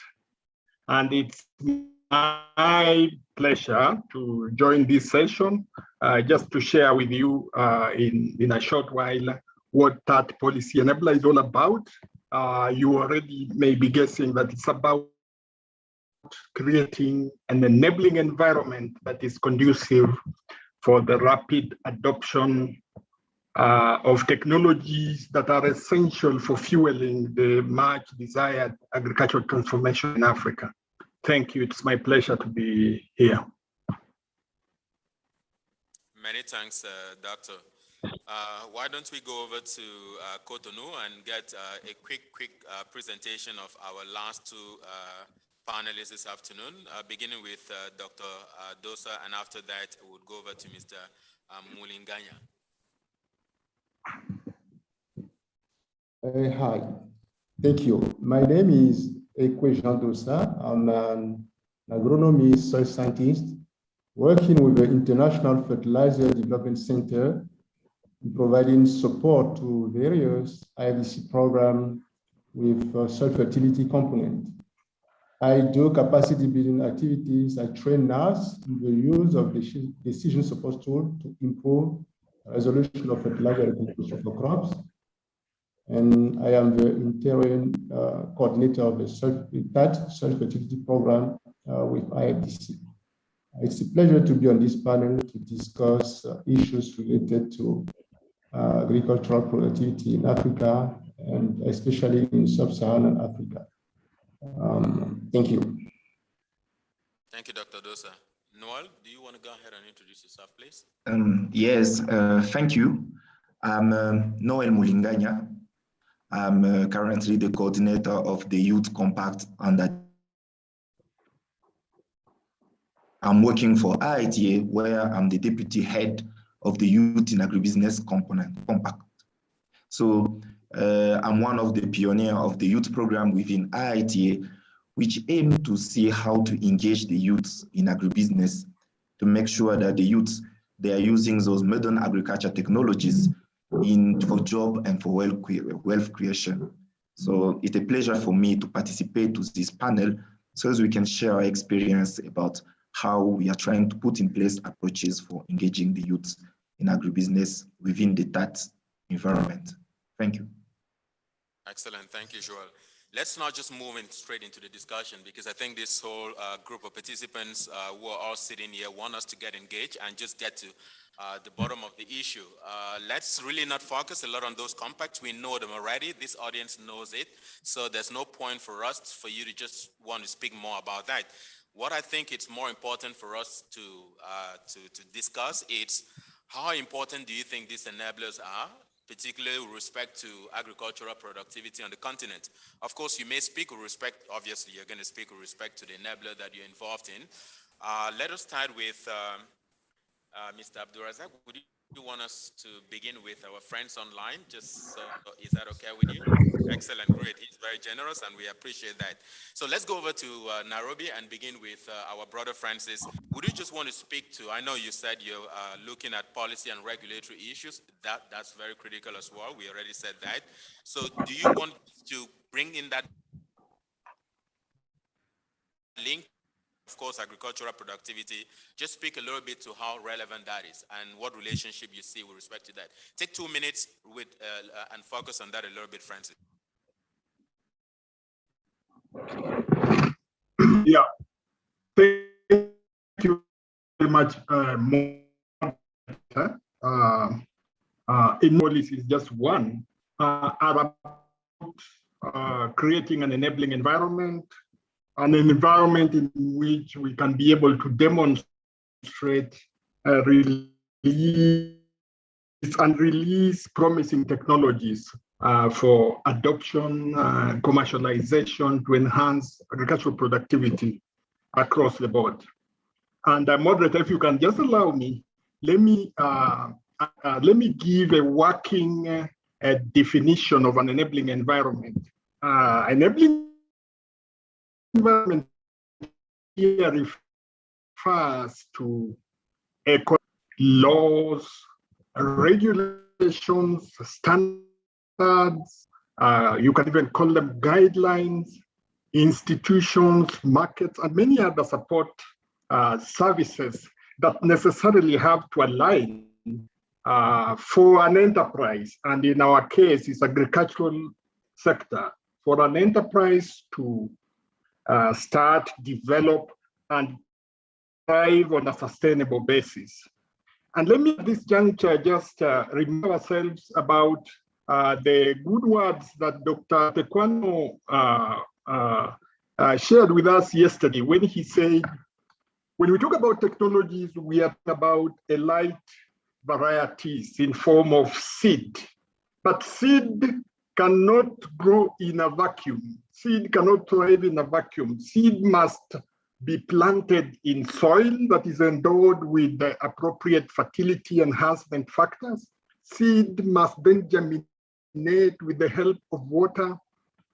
So water as an enabler is very important. And when the crop is growing, of course, it faces the challenges of pests and diseases. And therefore, pest control interventions are essential. And ultimately, when we get a produce surplus, as one would expect from elite varieties, this has to be eaten, and some meat is destined for market. And the market environment has to be just right, otherwise it will be a disincentive to the farmers. And so policies and regulations that govern seed all the way to the markets and institutions that implement and enforce all these regulations are therefore very, very, very important. In the case of that policy enabler, our focus was therefore on assessment of the seed policy environment to help us identify gaps and bottlenecks in the seed subsector so that we can then prioritize advocacy that could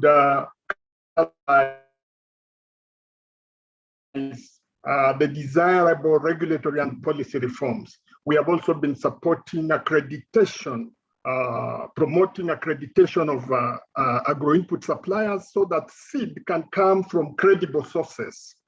Very, very importantly, and this is my last point on this, moderator, we have also been collaborating with organizations such as CORAF in streamlining processes for technology release, which is best captured as regional harmonization of technology release processes. And we've done this in ECOWAS region, in COMESA region, and in the East African community.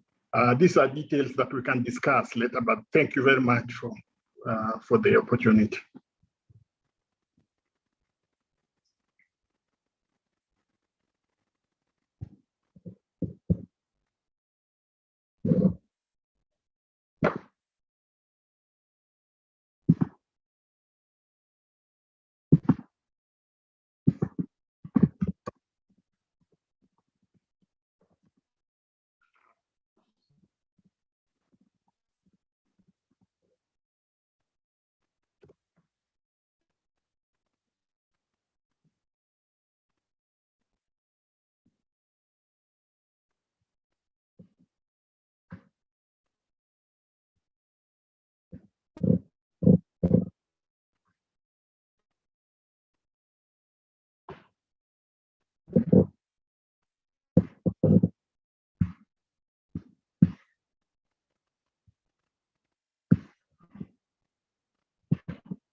I'm sorry, we cannot hear.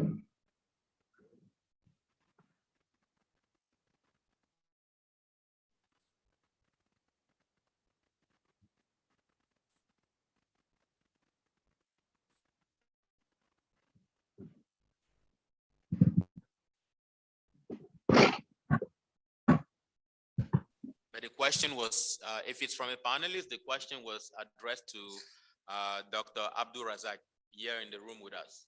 We will come back to you, Dr. Dosa and Joel. Thank you, sir. Yes.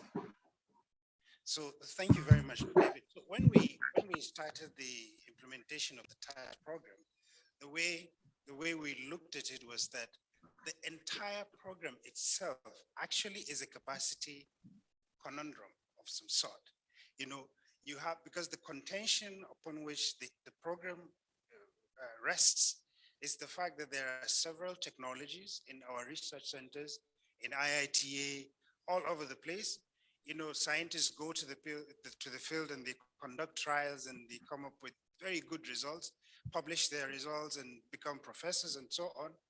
Meanwhile, the farmers down the line are not able to achieve that. They're not able to really utilize that. So it comes down to the issue of capacity, not just of the researcher in terms of translating their results to a form such that farmers will be able to use them, but also the entire system that does not probably allow that, maybe due to policy issues, maybe due to regulatory issues, maybe due to access to information, so you have incapacity, lack of capacity in community and so on.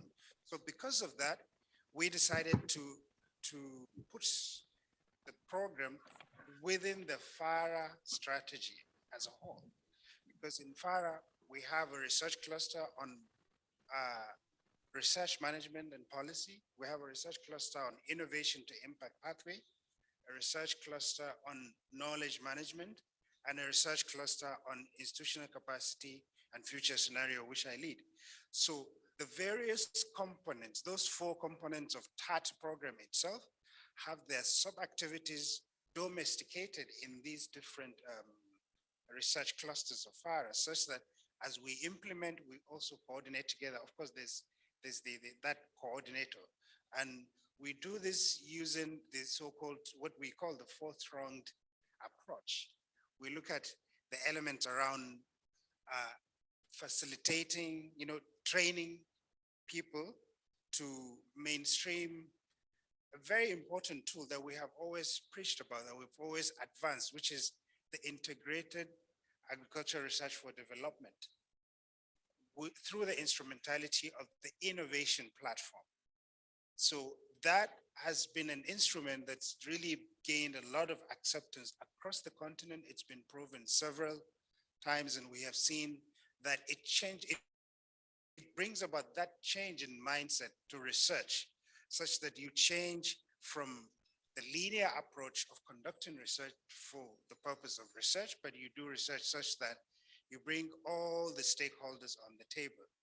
So to bring it back to the challenge that you mentioned, I think the first challenge is the recognition of the fact that the need to scale this technology can be addressed if we address our inherent weaknesses in capacity.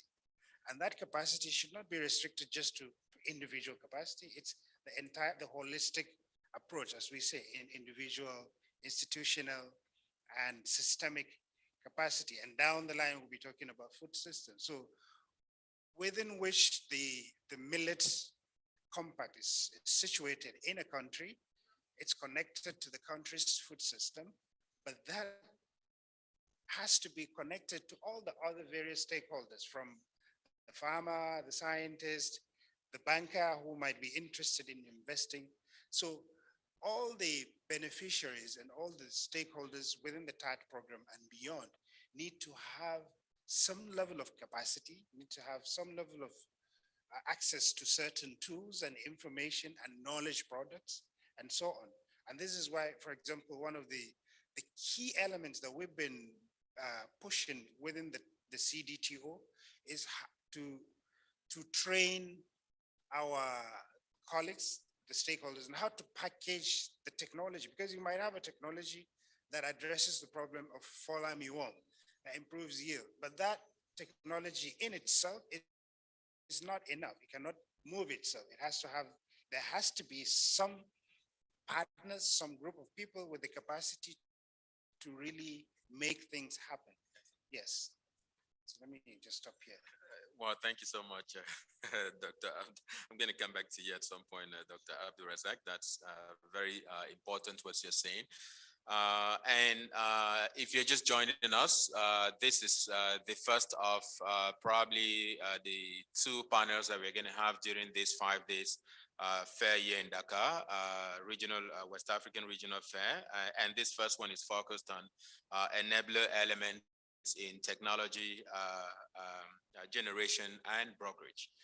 And we have a panel of 4. We've heard from our friend in Nairobi, who's spoken a little bit about how critical legislation or regulation issues rather and policies are to this work. And then here in the room, we just had our friend from Ghana, particularly in Farah, speak to how important capacity is in terms of ensuring that, you know, not only packaging, but even the approach, the innovation platform approach that he mentioned is critical, but we'll have a time to come back to that. Allons-y à Cotonou, précisément au Bénin, où Joël, vous êtes avec nous. Vous travaillez avec les jeunes, vous êtes spécialiste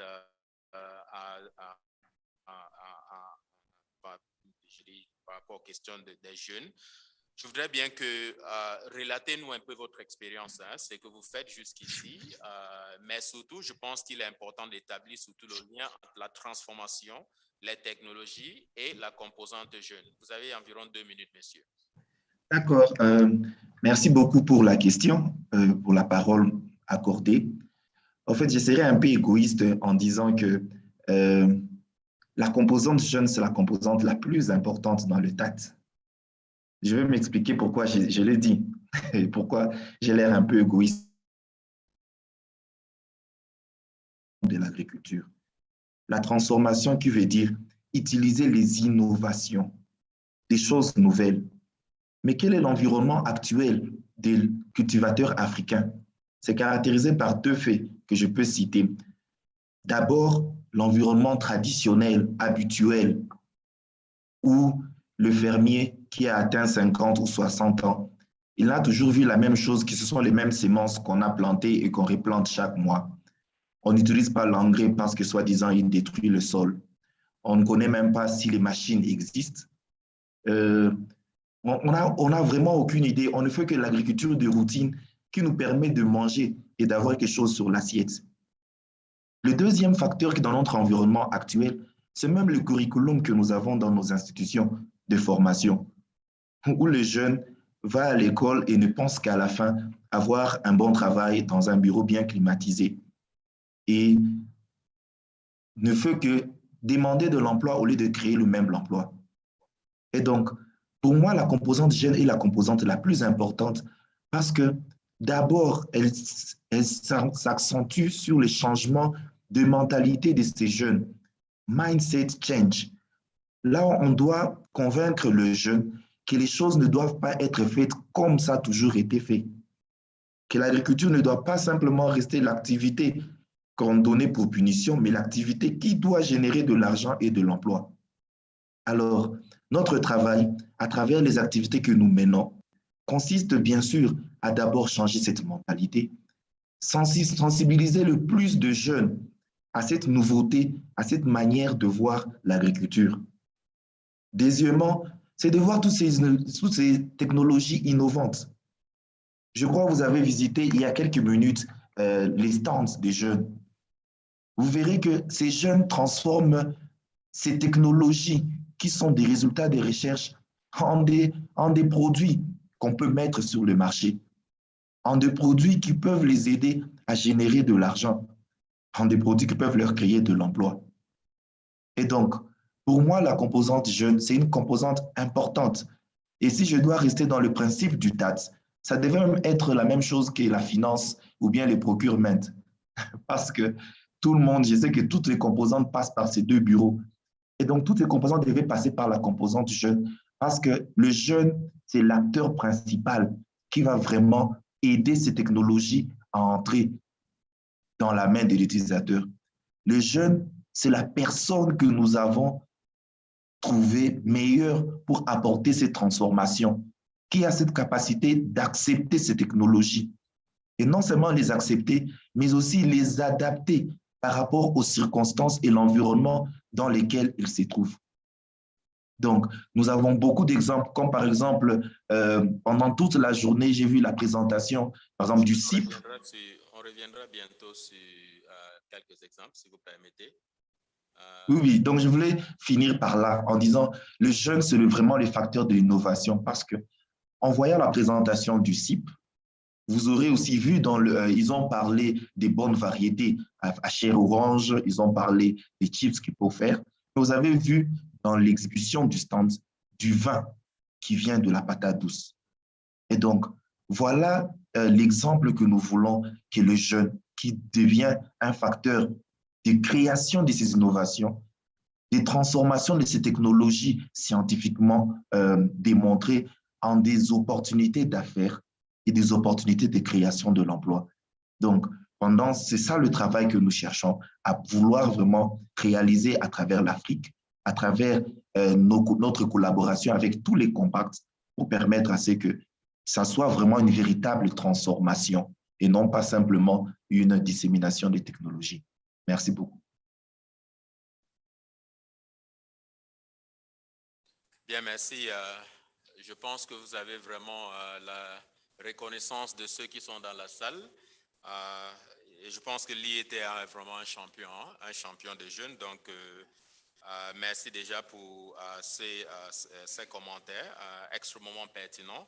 On aura le temps de revenir sur comment effectivement intégrer, c'est-à-dire le volet jeune, dans soit la conception ou même le déploiement des différentes technologies. Je pense que c'est pertinent. Donc, merci. La fertilité des sols, on a évoqué. Le docteur Dossa est spécialiste à la question. Donc, je pense que nous avons évoqué tantôt qu'il était important de concevoir que la semence peut être, c'est-à-dire ça peut être une semence à haut rendement, mais sans une meilleure fertilité des sols aux pesticides, etc., il serait difficile de voir un changement. Donc, vous avez 2 minutes, Dr Dossa, de juste essayer de, je vais dire, parler un peu du lien, c'est-à-dire le lien entre la fertilité des sols et les différentes innovations que nous avions maintenant en place et la transformation de l'agriculture africaine. C'est surtout cela qui est important. Merci, monsieur.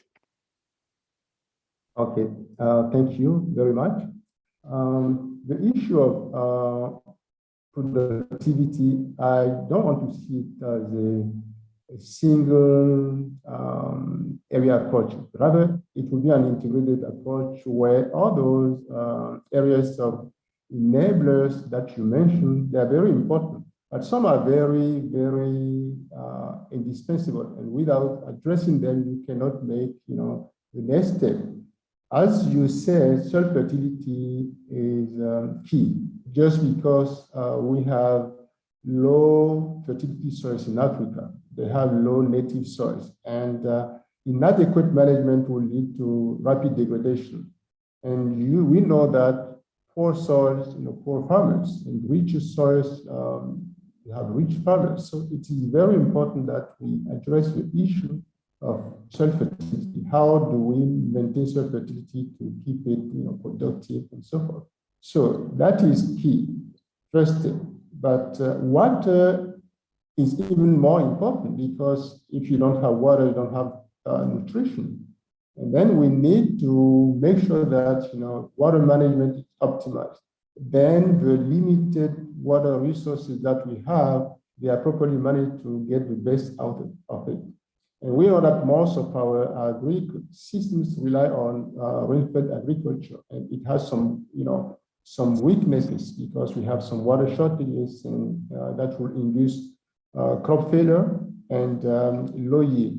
So water management here is important to have, to assure optimal plant nutrition and to assure that the limited water resources that we have, they are properly managed to sustain increased crop yields.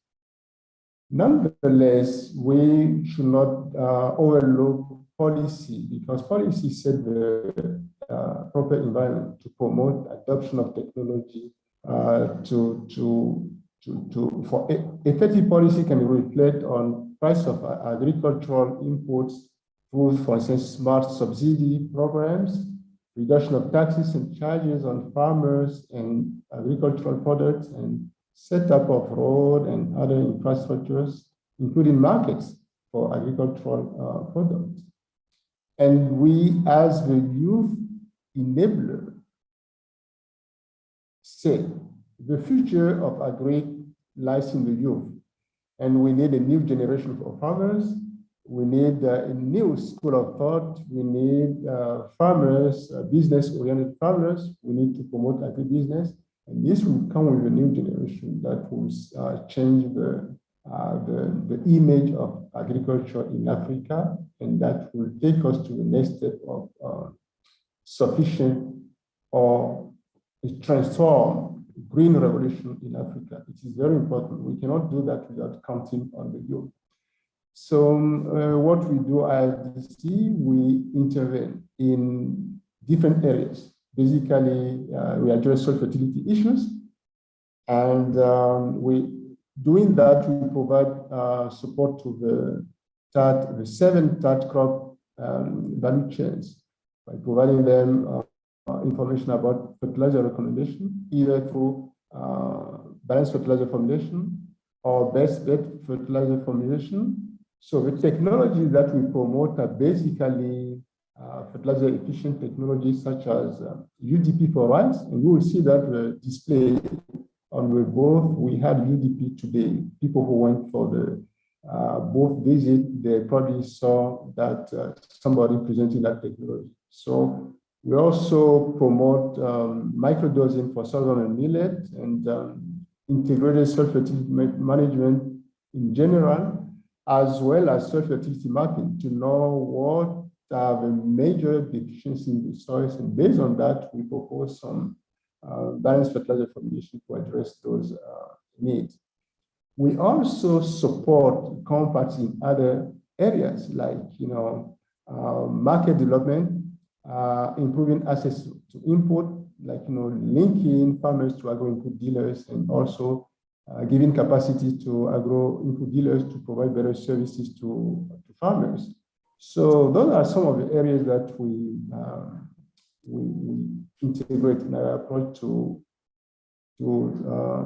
solving the major soil fertility issues, preventing optimal crop production in sub-Saharan Africa. I think I'll stop there. Thank you so much, Dr. Dosa. I would come back to you for a second round of discussion. For the participants in the room, I hope that you all understand that the stakes here are pretty high, in part because the work that you do, it's so critical for the transformation of agriculture on the continent. Don't we all say it all the time? We want to transform the agricultural industry. But 1 year, 2 years, 5 years down the road, we are always asking the same question: how much progress have we made?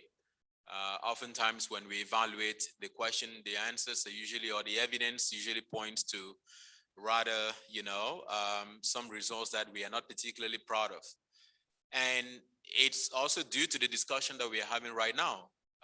But in the thinking and in the conception of that, you would imagine that some great work was done, because not only did they think through commodities on the one side, but they also thought through enablers. And we have a few of them talking about that here. And I think it's important for us to keep that in mind. But the question, of course, is, have we made the sort of progress that requires us for us to be able to have what we commonly call paradigm change? Have we reached that game-changing sort of step? It's up to us to answer.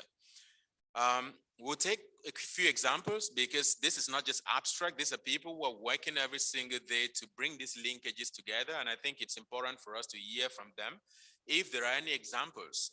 And I'd go over to Nairobi and see if our friend and brother there, Francis, can speak to any specific example where he has actually worked with, the people on the commodity side.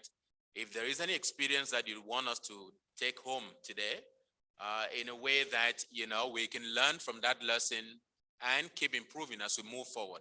Really quickly, because I have to say the panel or the audience here in the room, they want to participate, they want to speak, and I think it's important that we are having a conversation. So let's not keep it between us, moderator, panelists here, and you. Let's bring in the thoughts of those who are sitting in the room. So Francis, one quick example would be great, and then we can document that as something to take moving forward. Over to you, Francis. Yeah, thank you, moderator.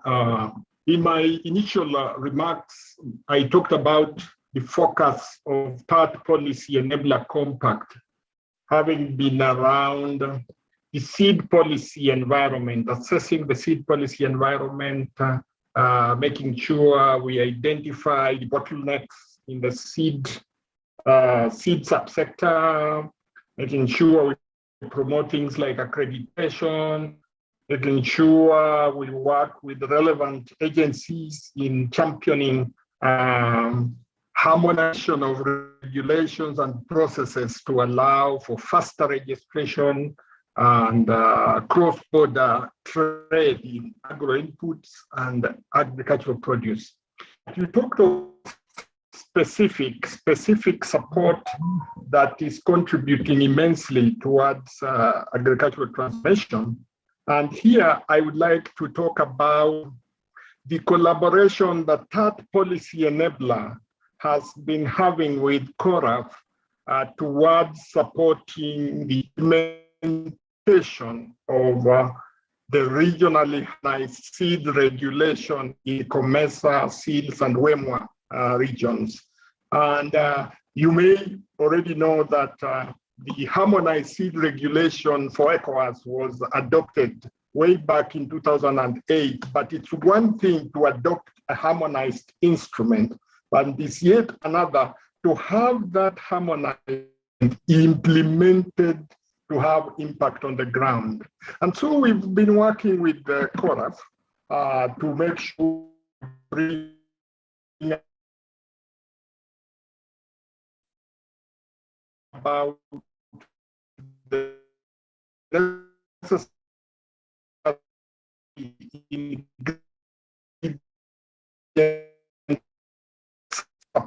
support I don't mean to build up, to update their variety catalogs.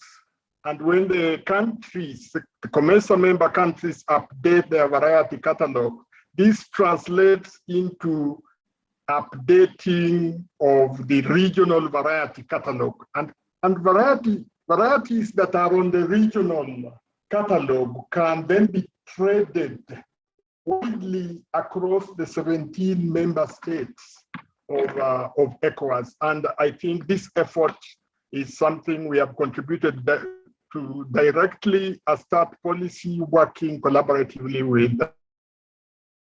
with CORAF. The last Thank you, Francis. If you don't mind, I do not mean to be rude to you. I think that example it's glaring enough. Thank you. Let us just spread the discussion a little bit, because I really want to bring in the audience here. They're very engaged. I think they find this discussion useful, and I'd like to give them the opportunity at some point. Ideally, I would have wanted to go through each of you, but I think in Joel's case, he spoke a little bit about l'exemple de la patate douce, so I'm not going to go back to you again. But here in the room, would you want to speak to any example that we can document today and use as a lesson in terms of how, in doing your work in terms of capacity building, you've been able to work alongside with people on the commodity side to move things a little bit forward? Right, thank you. So I'm going to give you two examples, but they're interconnected. The first is the fish. I think we saw it earlier today, the aquaculture compact. You saw some of the examples in terms of improving the productivity of fish as a result of the interaction with FARA and the CDTO, particularly by adopting the innovation platform approach to the way that they train the trainers, to the way that they deliver and package some of these technologies. because just, I mean, for additional, just slight clarity, the innovation platform allows you to bring together all the stakeholders such that you really do not leave you don't leave no one is left behind, from the marketer to the young people and so on, all the way down through the value chain. Then another example I can give you is, for example, the Cassava Compact. We've been engaging together. In fact, we have engaged so much in the Cassava Compact such that we've been able to leverage additional resources from IFAD to support some of the activities that we're doing around cassava dryers, for example. The youth enable TAAT also, we've been engaging together. In fact, by next week, we're going to have a workshop where we're going to validate some of the tools that we have in terms of packaging technologies and how we can deliver technology outreach materials. Yeah. Excellent, great. That's really important. I appreciate that. Everyone knows the concept of innovation platforms and how they work. Be honest with us, panelists. Anything in doing this, I know it's so tempting for us to walk into an international conference and try to only say what has worked. But what is the one thing that if they ask you that hasn't worked and that you wish it had been done differently for us to get to the success that we need to get to? What would you say? I'll begin with those a little quick and then we would have Joel. Please take just a few seconds to respond to that.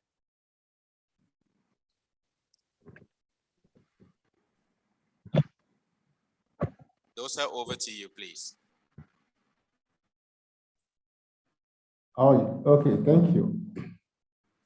Well, as an enabler, we were supposed, IFDC, for instance, in terms of self-fertility, was supposed to provide some horizontal backstopping to many compacts in terms of fertilizer recommendation. And it did not work smoothly as planned, just because compacts and enabler had independent work plans and were moving in, let's say, kind of, different directions. So we did not have a consolidated work plan. We were not compelled to be following the same work plan. And in that, it's like, there was some kind of a communication gap. And each one was one after, his targets and things like that. And then we failed to work hand in hand. And at the end of the day, yes, there were technologies that we promoted, that we demonstrated, and that would have been well done if they were done, jointly with compacts. But it was not the case. We were always, running after each other. And the time they were implementing the demonstration, the enabler was not necessarily involved because the target was set there just to, to do demonstration of technology, while that technology could have been improved if the enabler has made, its contribution in a timely manner. But those things didn't work well, and we all regret that. We got you, Dr. Dosa. We did not have time to really plan those things, and if it were to be done again, I'm sure those are things we will probably improve upon. Thank you. That's exactly what we wanted to get from you. And obviously that would obviously feed into perhaps if there's a TAAT 2 or TAAT 3, obviously you obviously take a look at that. Joël, qu'est-ce qui n'a vraiment pas marché? Je sais que vous avez tellement parlé avec beaucoup de passion par rapport au rôle des jeunes dans la génération et la dissémination des technologies, mais vraiment, qu'est-ce qui n'a pas marché dans votre travail jusqu'ici? Merci beaucoup pour la question. En fait, je ne veux pas rentrer sur ces petits manques d'intercommunication entre les différentes composantes du TAAT, parce qu'il y avait beaucoup à offrir que les différents compacts de commodités avaient, mais qui n'a pas vraiment arrivé aux mains des jeunes qui voulaient vraiment les utiliser. Donc, je ne vais pas rentrer sur cet aspect, mais je vais dire qu'un aspect aussi important qui a vraiment manqué au début de ce programme, c'était l'accès au financement, capital de base pour les jeunes. Directement stoppé à la première année. Mais comme on dit, là où il y a les jeunes, il y a toujours la solution. Nous avons progressivement commencé à trouver des bons partenariats avec des banques commerciales, mais nous espérons et qui donnent vraiment des très bons résultats, spécialement au Kenya, en Ouganda maintenant, au Nigeria aussi. Et nous sommes en train de continuer les négociations pour les autres pays. Mais on espère qu'à partir du TAAT 2, on pourra maintenant mettre encore un mécanisme plus amélioré d'accès au financement de jeunes parce que je crois que s'il y a suffisamment d'argent, on transformerait les milliers de jeunes qui sont formés, non seulement par la composante jeune, mais par toutes les compacts du TAAT, non pas seulement en des gens formés, mais aussi en des entrepreneurs qui ont créé leur propre entreprise. Donc, il ne faudrait pas que le TAAT se limite au milieu de la route, là où on donne seulement les formations. On doit maintenant passer à l'étape supérieure où, après la formation, il peut déjà créer sa propre entreprise. Excellent, merci beaucoup. C'est certainement ma prochaine question au docteur Francis et je reviendrai à notre ami ici dans la salle. Dernière question, on va ouvrir certainement la discussion à tous ceux qui sont dans la salle. C'est de savoir, Dr. Nangayo,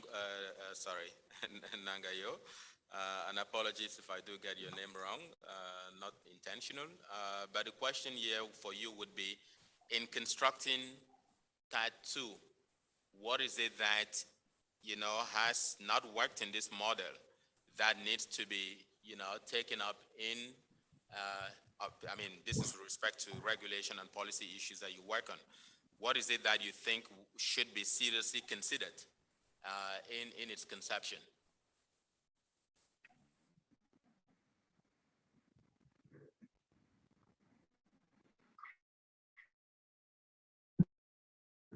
Yeah, thank you, moderator. I think working lessons we've learned, we know that we have many commodity compacts, and we also have enabler compacts. And in the initial stage, of course, we all took off working in silos like projects, when there should have been a lot of interaction. So going forward, I think that there needs to be a deliberate effort to have enabler compacts and commodity compacts work together, consulting each other regularly and periodically, let's say twice a year going forward, rather than just occasionally when they meet at a conference like this, because enablers are there the service of, so that we really move on to create an enabling environment for those commodity compacts to transfer the technologies. Thank you very much. You're welcome, Francis. Do you want to add anything, Abdulrazak? I suspect there are obviously things that you think we should pick moving forward. Yes, there are. Currently within the TAAT coordination team, right? Some of the activities that we're doing is geolocating our beneficiaries. That has been a huge task. A lot of us are still struggling, crunching the numbers, trying to locate these beneficiaries. What that speaks to is that there's a challenge in terms of synergy at national level. So I think that is one, moving forward, to TAAT 2, that is one area that we really need to really advance in terms of creating that synergy. Luckily, for example, for us, we do have that structure that allows you to cascade down to the country level, to the national agriculture research and innovation system, where you have centers, the extension, the country forum. I think we need to work more closely together, cross-talking across commodity compact, across enabler, so that you're able to really measure the result. The funding for this project comes from the African Development Bank, and then people sit on the board to vote for and so on. So they need to see that, but when you have this kind of synergy that is really quite specific, and there are things we can build on to really be able to track the beneficiaries, then we should take a lot of advantage of that. Thank you so much. Deeply appreciate it. I think we're doing well, and I really have to thank the panelists for being very patient with me. Perhaps I'm a little bit impatient, but that's because I think my role is also to make sure that we are bringing you into the discussion. Il me semble qu'il est un peu pertinent de dire ici que oui, le panel a été conçu pour peut-être discuter des compacts du TAAT, mais il faut dire que ça s'applique également au modèle des centres nationaux de spécialisation du CORAF. Je pense que dans la salle, il y a des participants qui sont venus du Mali, du Burkina Faso, du Niger et qui font partie des centres nationaux de spécialisation du CORAF. Un modèle qui est conçu plus pour servir les innovations liées aux différentes spéculations. Qui veut dire que quelque part, est-ce qu'il y a une absence de politique et des questions de réglementation? Est-ce que ça veut dire que le modèle est assez solide pour nous permettre de pouvoir atteindre nos objectifs? C'est des questions que je pose. Hein? Donc, en examinant certainement le système ou le modèle TAAT, ça nous permet également de passer un peu en revue ce que nous avons en place par rapport aux centres nationaux de spécialisation mis en place par le CORAF, les technologies dont sont présentées ici cette semaine. Il est 17h ici à Dakar, certainement 20h au Kenya. Je pense qu'il doit être certainement 18h au Bénin. Ouvrons la discussion. Nous voulons bien vous écouter, vos points de vue. Il faut dire qu'il y aura certainement un procès verbal de cette discussion qui va nous permettre certainement de construire, construire des connaissances pour nous permettre de pouvoir faire soit avancer la conception du projet TAAT ou peut-être améliorer les centres nationaux de spécialisation. On appelle ça chez nous les NCOS du CORAF et de la CEDEAO et tous ses partenaires. Donc, la parole est à qui veut la prendre. Je pense qu'il y a des micro-baladeurs dans la salle. Je vois une main levée. Essayons de faire le tour des tables. Hein. Je ne voudrais pas qu'une table monopolise la discussion. Je voudrais bien que ce soit une conversation. Donc, on va prendre le monsieur derrière, une série de 3 questions et on va demander à nos panélistes de pouvoir répondre. On commence avec vous, messieurs. Merci beaucoup. Moi, c'est Hafiz Salami, chercheur au CNS Maïs, je viens du Bénin.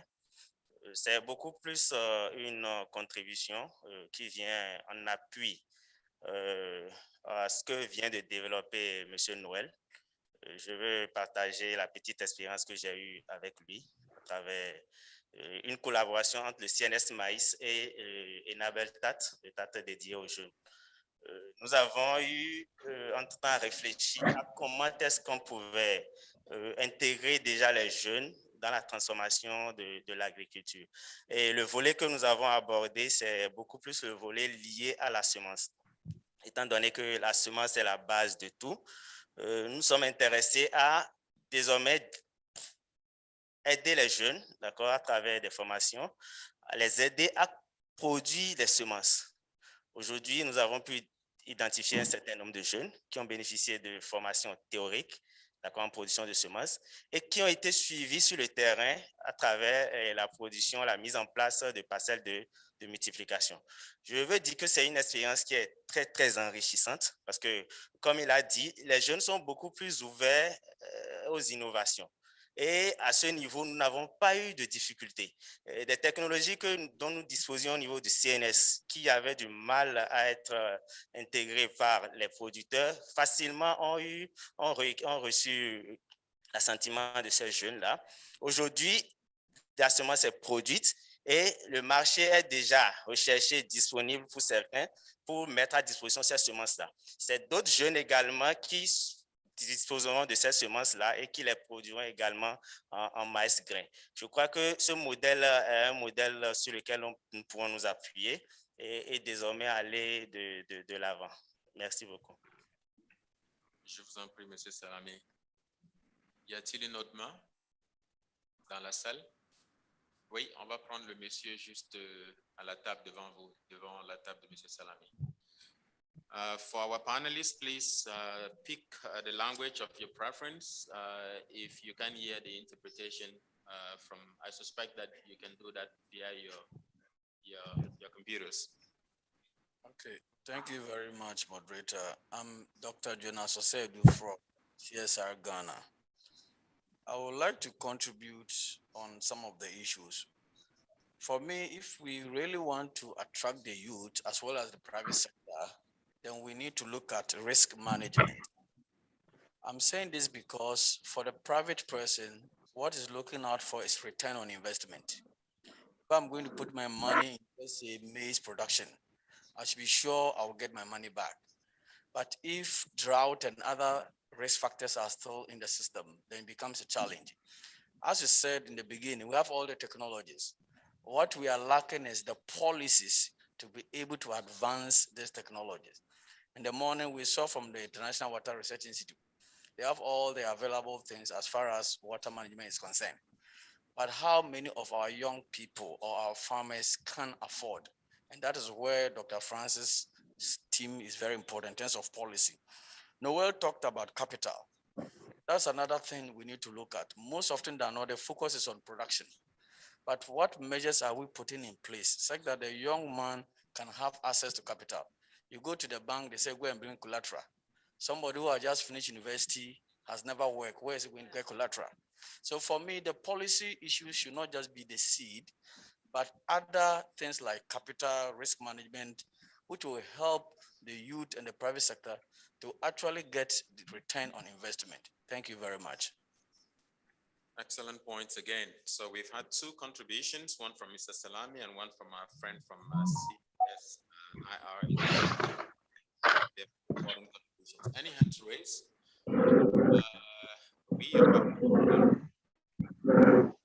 Ok, merci. Je suis Edrago Nicole de la SNV, une organisation néerlandaise qui accompagne les acteurs dans le monde agricole. Je suis coordinatrice d'un programme qui appuie l'entrepreneuriat agricole, donc au profit des jeunes et puis des femmes. Donc, cette partie de la présentation m'intéresse spécialement. Et ce matin, tantôt, j'avais introduit en disant que j'ai l'impression qu'il y a vraiment un gap entre le temps où une technologie il est adopté et qu'on doit le vulgariser et le temps où les utilisateurs doivent s'en approprier.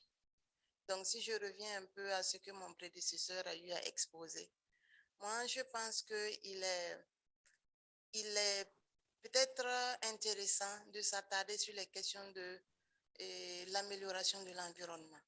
Comment est-ce qu'on travaille de telle sorte que, premièrement, quand une technologie elle est déjà accréditée, acceptée dans un pays, qu'on arrive à le vulgariser. Ça, c'est une première étape. Et en ce moment, on peut, par exemple, prendre en compte les centres de formation professionnelle et les directions de la jeunesse dans les différents pays.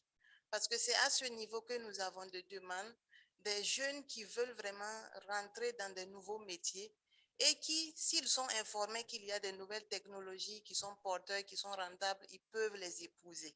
Et en ce moment, les centres de formation professionnelle peuvent être des partenaires, voilà, pour faciliter la formation de ces jeunes-là et l'adoption, la vulgarisation. Maintenant, quand une technologie n'est pas encore adoptée dans un pays, moi, je trouve que vraiment c'est difficile. C'est difficile et ça reste toujours au niveau de la recherche, au niveau des politiques. C'est en ce moment que, au niveau du CORAF et les autres partenaires, on doit vraiment travailler à ce que ces temps d'adoption de ces différentes technologies dans chaque pays soient vraiment réduits au maximum possible. Sinon, il y aura toujours un gap entre proposition de solutions et adoption de ces solutions-là au niveau des jeunes. Je vous remercie. Je vous en prie, Madame Ouedraogo. Vos points sont très bien notés. Est-ce qu'il faut rapidement... Monsieur Koye, vous avez certainement une question, d'accord. On va passer le micro à notre cher grand frère du Tchad. Merci, monsieur le modérateur. Vraiment, je voudrais vous féliciter les panélistes pour nous avoir donné l'occasion d'échanger un peu sur le développement des technologies, la mise à disposition des producteurs pour améliorer donc la productivité agricole. Et je voudrais me recentrer particulièrement sur la question des jeunes. Je pense qu'avec, dans l'avenir, il va falloir qu'on essaie de tenir un peu des statistiques. En termes d'entrepreneuriat des jeunes dans le domaine agricole, sur quels maillons sont-ils intervenus? Est-ce que sur le maillon de production, maillon de services? Ça veut dire que nous, de plus en plus, nous constatons que nos pays connaissent des faiblesses en termes de diffusion des technologies. C'est aussi un créneau pour que les jeunes puissent se positionner pour développer des services auprès des producteurs. Est-ce que c'est sur le plan mise en marché des produits ou bien est-ce que c'est sur le plan fourniture d'intrants agricoles à d'autres? Il va falloir qu'on essaie de préciser un peu aussi, se sont-ils positionnés sur le domaine des plaidoyers auprès des décideurs? Parce que souvent, j'ai cru comprendre de l'intervention du jeune Noël, je pense que c'est comme s'il y a quelque chose qui se fait un peu au Kenya, un peu en Ouganda, en facilitant l'accès donc des jeunes aux banques pour avoir des financements. Et là, ça interpelle aussi à développer des plaidoyers auprès des gouvernements pour que les gouvernements facilitent particulièrement l'accès de ces jeunes-là, s'ils veulent les contenir, après ne pas trop les laisser au chômage, d'accéder au financement, parce qu'ils peuvent très bien avoir des fois, c'est pas grand-chose. Hein. Je suis à travailler dans des zones, ils ne demandent pas grand-chose. Dans une zone au Tchad où j'ai travaillé un peu, il y a des jeunes qui demandent seulement que s'ils peuvent accéder autour de 750 000 francs CFA, 1 million, pour entreprendre leur affaire. C'est pas grand-chose. Et je pense, est-ce que c'est mieux de préciser les domaines dans lesquels les jeunes cherchent à entreprendre et que éventuellement, s'il y a des difficultés, qu'on essaie de réfléchir comment lever ces difficultés. Mais pour l'instant, dans le débat, je n'ai pas trop appréhendé ça. Merci. Merci beaucoup, Dr. Koy. Alors, on a eu 4 interventions. Il y a un 5e, mais yeah, I think we should take yours. Panelists, just hold just be patient, crave your indulgence, please. We'll take one from the private sector and then we would open up the discussion with the panelists. Je vous en prie le micro au messieurs.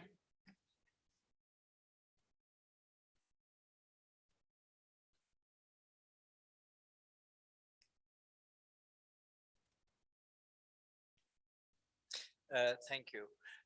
I was particularly moved by one of the speakers, the one before last, who mentioned the lack of access to finance for youth.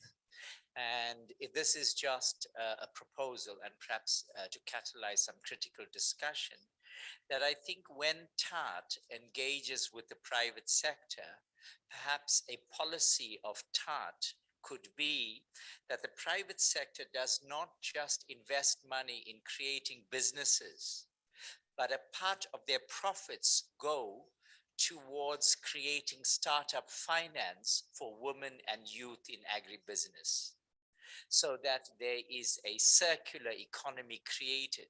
Because it's one thing talking about private sector engagement when private sector only makes profit from a particular issue.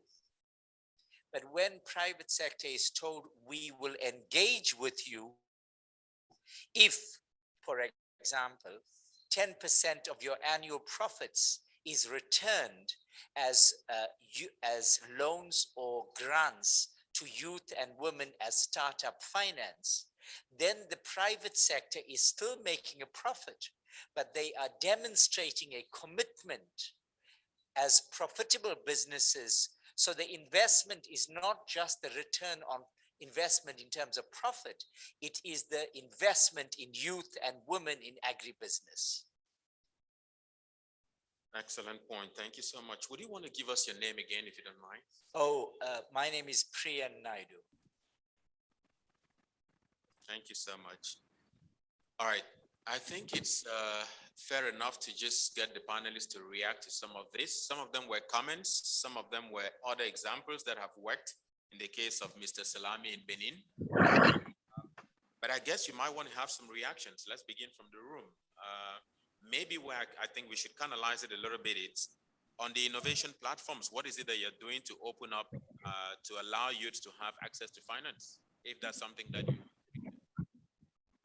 Right, so what I will do is to try to, I'll respond to the innovation platform question, but I'll also try to de-risking commercialization of farming, as alluded to by my colleague from Ghana. And that is something that we're really looking into right now in FARA within the CDTO, and pushing it as an agenda really beyond just TAAT 1 or TAAT 2, even bigger. And that is why, for example, in our one of the 4 approaches to the implementation of the activities within TAAT is applying a new initiative instrument that we call APLA, Agribusiness Learning Alliance. This is a platform that teaches young people how to access credit, how to build their business, where to source for technologies and solutions and so on. And like I mentioned earlier, next week, we will be launching a virtual platform for online agribusiness outreach materials where young people will be able to share their experiences and show experiences to other people.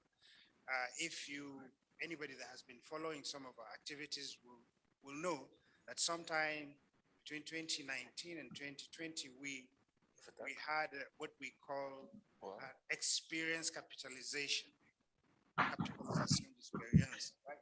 Where we brought over 40 young people that are interested in farming within the TAAT program, and we actually trained them, mentored them on how to capture, how to write, how to put down their experiences, and how they can teach other young people to package knowledge and to teach others on how to implement agribusiness plan, for example.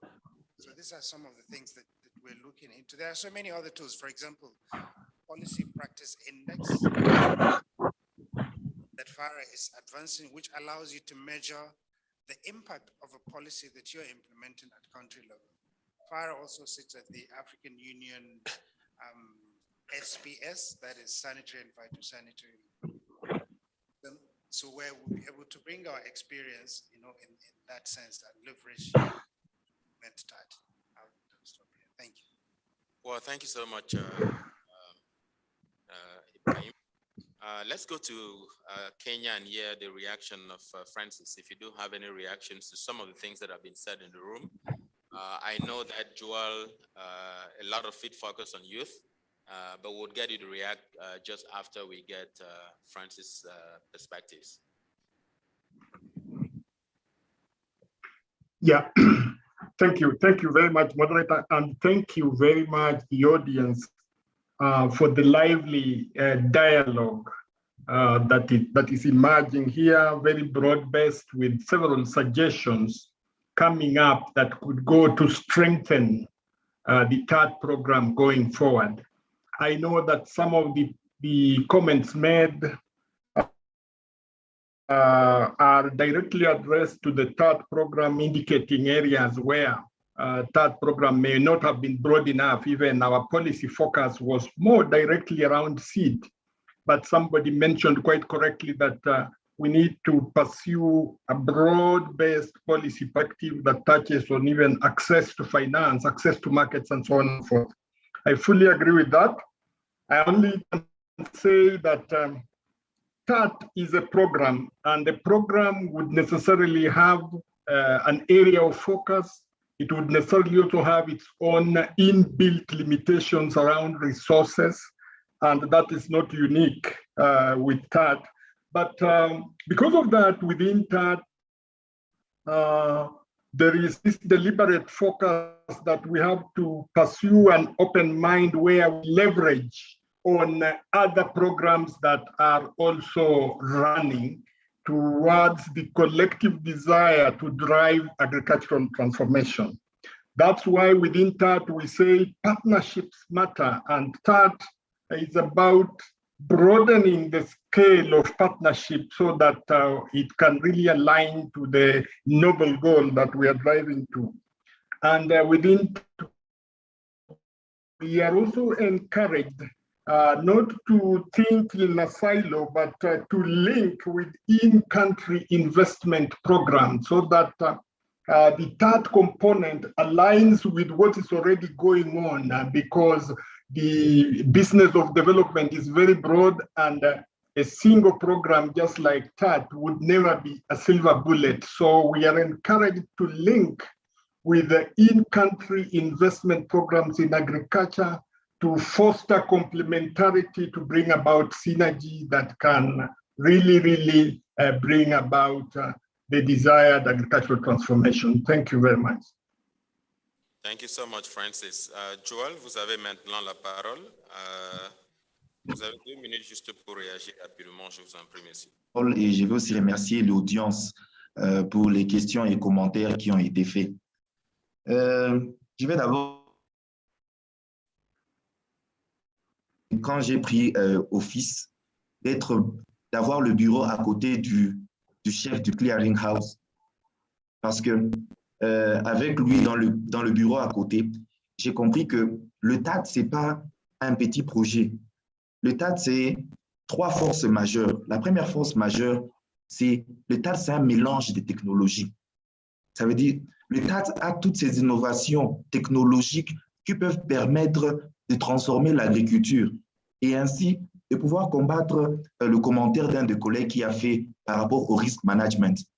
Le TAAT, à partir de ces technologies qui sont combinées, qui sont cross-cutting par rapport à différentes chaînes de valeur, a la capacité de pouvoir rassurer un jeune, de pouvoir rassurer un acteur du secteur privé qu'en utilisant les meilleures technologies, on peut s'attendre à des très bons résultats vis-à-vis même de contraintes qui peuvent être environnementales en fonction de la disponibilité de eau ou bien les maladies et autres. Ça, c'est la première force du TAAT. La deuxième force du TAAT, c'est sa capacité, ses expériences à travers les institutions qu'il a. Et donc, le TAAT a la capacité de pouvoir mettre en place, à travers, par exemple, des composants, les compacts de policy, à travers les compacts des FARA, par exemple, pour la formation de jeunes, de mettre en place des mécanismes de formation et de transfert de technologies qui peuvent permettre à ce que l'acceptabilité de ces technologies apporte une certaine transformation dans ces différentes communautés. Mais une autre force du TAAT que j'ai compris, c'est son plus grand niveau élevé des négociations qu'il peut faire pour apporter une certaine transformation à l'intérieur même du pays. Je veux prendre monsieur le docteur Salami donner la remarque à l'intérieur. C'est à travers le TAAT qu'on a pu être en mesure de mettre ensemble la composante jeune et la composante maïs en utilisant les instituts de recherche béninoises pour pouvoir engager les jeunes dans la production sémencière. Un secteur qui était totalement réservé d'abord aux vieux et deuxièmement, un secteur où la majeure partie des semences venaient de la Zambie. Imaginez-vous des semences qui viennent de la Zambie en étant au Bénin. Et donc, c'est à travers ces mécanismes que le TAAT peut mettre en place pour pouvoir interconnecter les différents services. C'est un problème que le TAAT a réussi à résoudre. Je peux encore donner l'exemple du Bénin.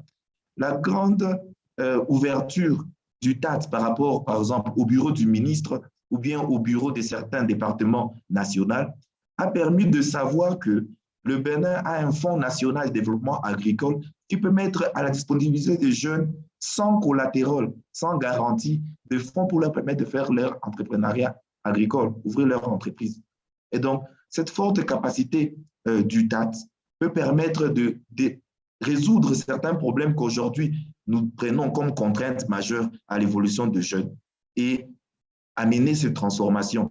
La même chose se passe par exemple en Tanzanie où il y a des fonds qui sont alloués par le gouvernement aux municipalités, que ce n'est avec les échanges avec le TAAT et différents partenaires étatiques que nous avons eu accès à ces fonds et qu'aujourd'hui maintenant on peut avoir des jeunes qui passent de la formation à des entreprises créées.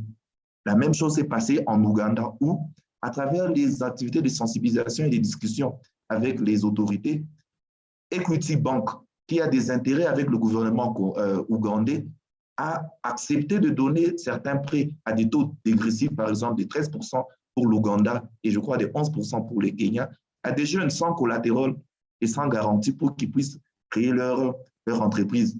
Et ils espèrent étendre cette activité dans l'Afrique centrale et l'Afrique de l'Est.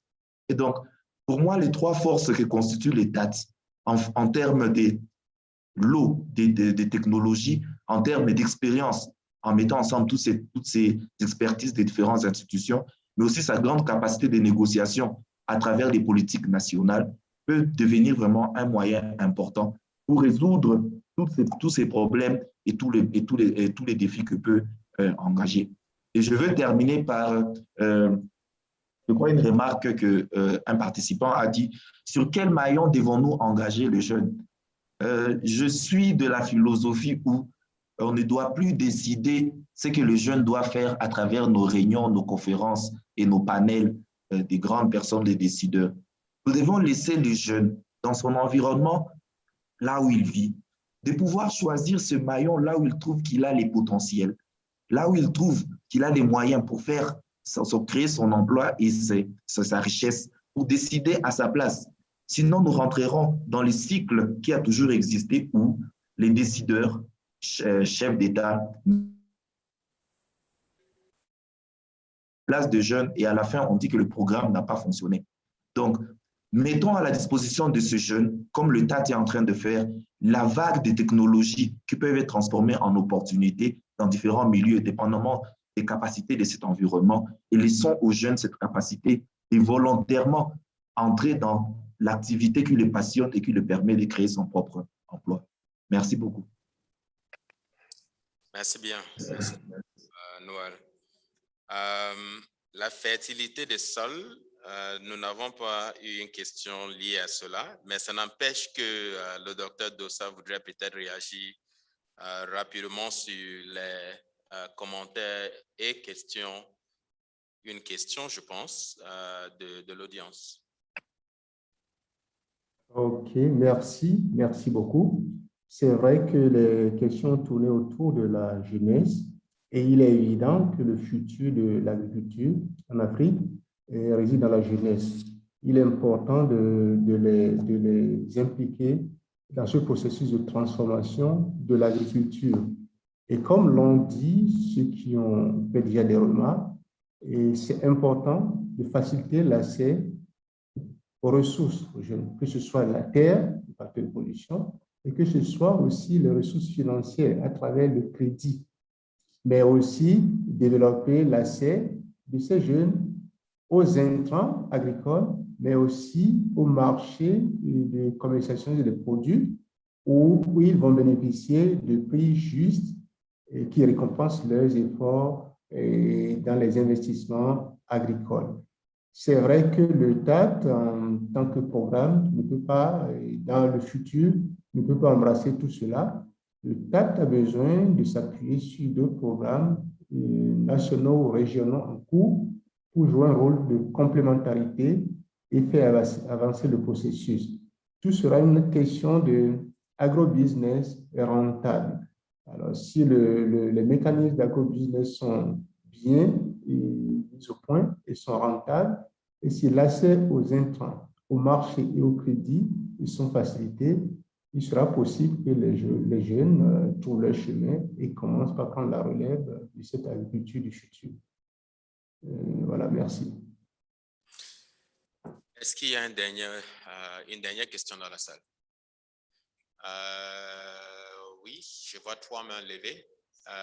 Kwesi, orientez-nous, qu'est-ce qu'on fait? On a à peine 4 minutes et en tant que modérateur, je voudrais bien respecter le temps que vous avez alloué pour le panel. Est-ce qu'on continue pour quelques secondes? On prend les questions. Main levée.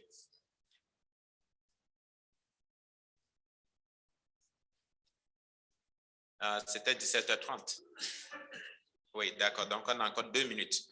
OK. Je pense donc qu'on va prendre les 3 questions. On va prendre les 3 questions. Je pense que la discussion est importante et nous sommes là effectivement pour apporter notre contribution. Donc, il y a la dame juste derrière. On va prendre, il y avait une deuxième main là-bas. Voilà. Et la dame du Mali, j'imagine. Donc, les 3. On commence avec la dame juste là derrière. Ok. Et on m'appelle Taïbad Biao, je viens du Bénin. Et je suis la présidente du Collège des femmes du groupement des exploitants agricoles du Bénin. Nulle part dans les panels présentés, je n'ai entendu parler des femmes. Je voudrais savoir la place des femmes au niveau de tout ce qui est dit concernant les panels. Merci. Rappelez-nous le nom. C'est Taïba Toubia Ouaïne qu'on m'appelle. Je viens du Bénin. Bien, merci, madame. Merci bien. Est-ce qu'on ne va pas prendre la question du monsieur juste devant vous et après on finit avec la dame? Merci. Moi, c'est Dr Tembilfou Kianwero du Burkina. Moi, j'ai quelques inquiétudes. Peut-être que je voudrais que les panélistes m'aident à lever. Parce que quand j'écoute le plus jeune des panélistes, j'ai comme l'impression que avec cette dichotomie-là, toute la responsabilité est remise aux jeunes. Est-ce que c'est vraiment ça? Ou alors, il y a des responsables des politiques de développement qui doivent déclencher des mécanismes pour permettre aux jeunes de se retrouver dans les systèmes. Parce que tout compte fait, on a fait le constat que malgré les efforts faits par le TAAT, bon, il reste que les résultats sur le terrain sont mitigés. Alors, comment on fait? Et là, c'est ma préoccupation. Je voudrais donc suggérer qu'il y ait un bémol dans les discours parce qu'à trop couper les jeunes des vieux, on peut aller vite, mais sans arriver. Ça, c'est mon point de vue. Merci. On va prendre la dame et on va pouvoir clôturer la série de questions. Ok, merci. C'est Hachediko du comité régional de concertation des rideaux Mali. Je rejoins ce que le doyen du Niger a dit par rapport à l'analyse du noyau. Vraiment, ce serait intéressant. Pourquoi? Parce que dans le noyau, dans la chaîne, on constate que certains noyaux, l'accent n'est pas mis sur certains noyaux. Si je prends l'exemple sur le métier de fabrication des équipements, on a des artisans locaux chez nous qui sont compétents, qui peuvent vraiment confectionner. On a vu l'exemple ici dans la foire.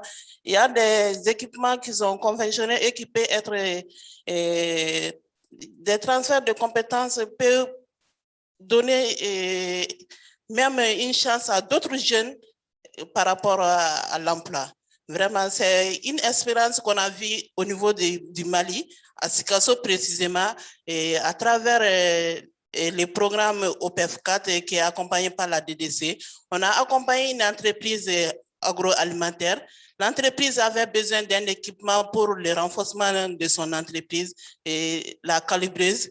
Et on est parti acheter la calibreuse jusqu'au Burkina Faso. Lorsque la calibreuse est venue, on a invité les artisans locaux de venir voir pour confectionner les mêmes types, mais dans ce cas-là, vu le prix de l'exploitation et le fait qu'on a acheté à Burkina plus de 5 millions, mais le fait que les artisans locaux ont pu confectionner les mêmes trucs, mais avec une petite dimension, les producteurs ont eu l'accès à cet équipement, en même temps à un prix abordable. Vraiment, c'est un maillon que on peut dire que c'est un peu oublié dans le cadre de la transformation, même dans le cadre de l'entrepreneuriat. Vraiment, merci. Vraiment, merci les deux dames. Peut-être profitons juste pour dire que oui, peut-être le panel a été un peu insensible, genre insensible, je peux bien le dire. Mais on a quand même, il y a eu quand même un plaidoyer. Hein? Je pense que l'intervention de notre ami du secteur privé à la table juste derrière le docteur Nkoy, il a demandé ce que TAAT puisse concevoir une politique pour demander aux entreprises peut-être d'investir 10% de leurs revenus dans l'entrepreneuriat des femmes et des jeunes. Donc, on n'a pas oublié les femmes. Mais je pense que l'intervention veut juste également dire à quel point il est important toujours de penser aux femmes. Donc, je ne pense pas qu'il faudrait certainement élargir la discussion au-delà de ça. Voilà. Maintenant, par rapport à la question de notre ami du l'avant-dernière question, inquiet parce qu'il y a le seul jeune. Bon, il faut dire que c'est un spécialiste en... je ne sais pas si on dit spécialiste en jeune ou en jeunesse, je ne sais pas, mais ça ne veut pas dire qu'il est jeune. Voilà, il gère les questions de la jeunesse au niveau de TAAT au Bénin. Mais je ne sais pas si vous voulez réagir, hein, parce que c'est pertinent ce qu'il a dit rapidement à Noël. Vous voulez réagir avant qu'on essaie de... De séparer les vieux et les jeunes. Mais ce que moi j'ai plutôt dit, on doit donner la chance aux jeunes d'exprimer ce qu'ils ont en eux, d'avoir cet espace-là pour prendre des risques et de pouvoir développer leur innovation. Mais nous avons toujours besoin de vieux qui sont à côté, avec leur expérience, pour nous permettre, pour servir de garde-fou, pour nous permettre de ne pas aller sous la lune et de remettre les pieds sur la terre. Mais en restant dans l'ancien système où vraiment le vieux aimerait décider à la place du jeune et lui montrer ce qu'il pense serait mieux de faire, serait encore un peu biaisé le système. Donc, on aimerait bien que le jeune ait cet espace-là pour exprimer ses idées, pour donner ce qu'il pense et avoir le vieux l'expérimenter pour lui servir de garde-fou et partager avec lui les expériences par rapport à l'une ou l'autre alternative que le jeune veut faire.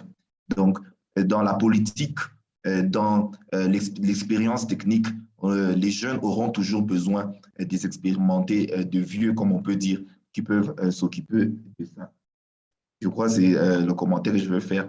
Mais aussi pour le TAAT, dans la composante jeune, nous prenons en compte le genre parce que nous nous arrangeons à avoir au moins 30% des bénéficiaires qui sont des jeunes filles qui peuvent aussi s'engager en entrepreneuriat agricole. Donc, le genre est pris en compte en termes de notre composante jeune. Excellent, merci beaucoup. Nous avons débordé de 5 minutes. Avec votre permission, mesdames et messieurs, je pense que nous devons clore cette session maintenant. Voilà. Qu'est-ce qu'on peut tirer comme conclusion? J'aurais voulu vous demander de faire un tour rapidement, mais je pense que nous avons largement dépassé. Donc, si vous êtes OK, on peut clôturer maintenant. Il est important peut-être de dire que la discussion a été peut-être inspirée par un programme qui s'appelle le TAAT. On a voulu discuter un peu de différents compacts et un environnement propice pour permettre à ce qu'il y ait une transformation de l'agriculture africaine. Nous avons eu cette discussion. Nous avons constaté qu'il y a eu des challenges et des défis dans la mise en œuvre du projet. Et c'est un modèle qui peut certainement avoir des améliorations, cela est clair. Et je pense que les différents défis et challenges qui ont été relevés par les uns et les autres, surtout parce que c'est des gestionnaires de différents compacts, vont certainement nous permettre d'améliorer la prochaine itération du TAAT, qui est certainement en cours.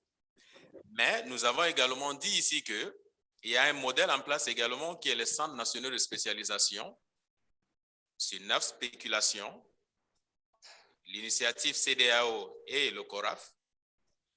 Et on a constaté que c'est également conçu autour des spéculations, qui veut dire que, est-ce qu'avec cela, ça va nous permettre de pouvoir atteindre les objectifs escomptés, sans vraiment mettre l'accent sur les questions de réglementation, sur les questions des marchés, sur les questions des finances, sur les questions de l'eau, fertilité des sols, etc., etc. C'est des questions à répondre. Donc, il me semble que, oui, la discussion a été extrêmement pertinente. Je pense que nous avons un consensus il faut certainement permettre une intégration des compacts, des innovations dans des spéculations, avec certainement un environnement propice pour nous permettre d'atteindre les objectifs escomptés. Voilà, mesdames et messieurs, plus ou moins ce qui est en train d'émerger de cette discussion. Il y aura certainement un procès verbal pour refléter ce que nous avions discuté cet après-midi.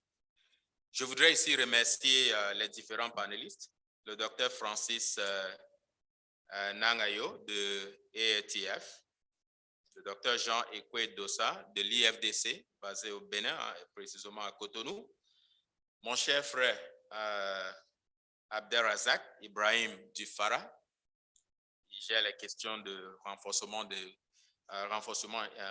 capacités institutionnelles, je vais bien dire, et monsieur Noël Moulinganya, que je salue, parce que je pense que vous êtes vraiment un champion des jeunes, au vu de la passion, donc vous êtes animé vraiment vous êtes vraiment passionné de la question. Je pense que cela est pertinent. Mais je remercie également tous ceux qui sont dans la salle pour une discussion vraiment intéressante. C'est juste un début. Je pense que on pourrait continuer la discussion autour du café qui serait servi certainement, peut-être pas maintenant, mais peut-être, je ne sais pas, ou même dans nos différents hôtels, on peut continuer la discussion. Voilà, donc vraiment merci beaucoup et sur ce, je pense qu'on peut se dire merci et à demain et bonne soirée à vous tous.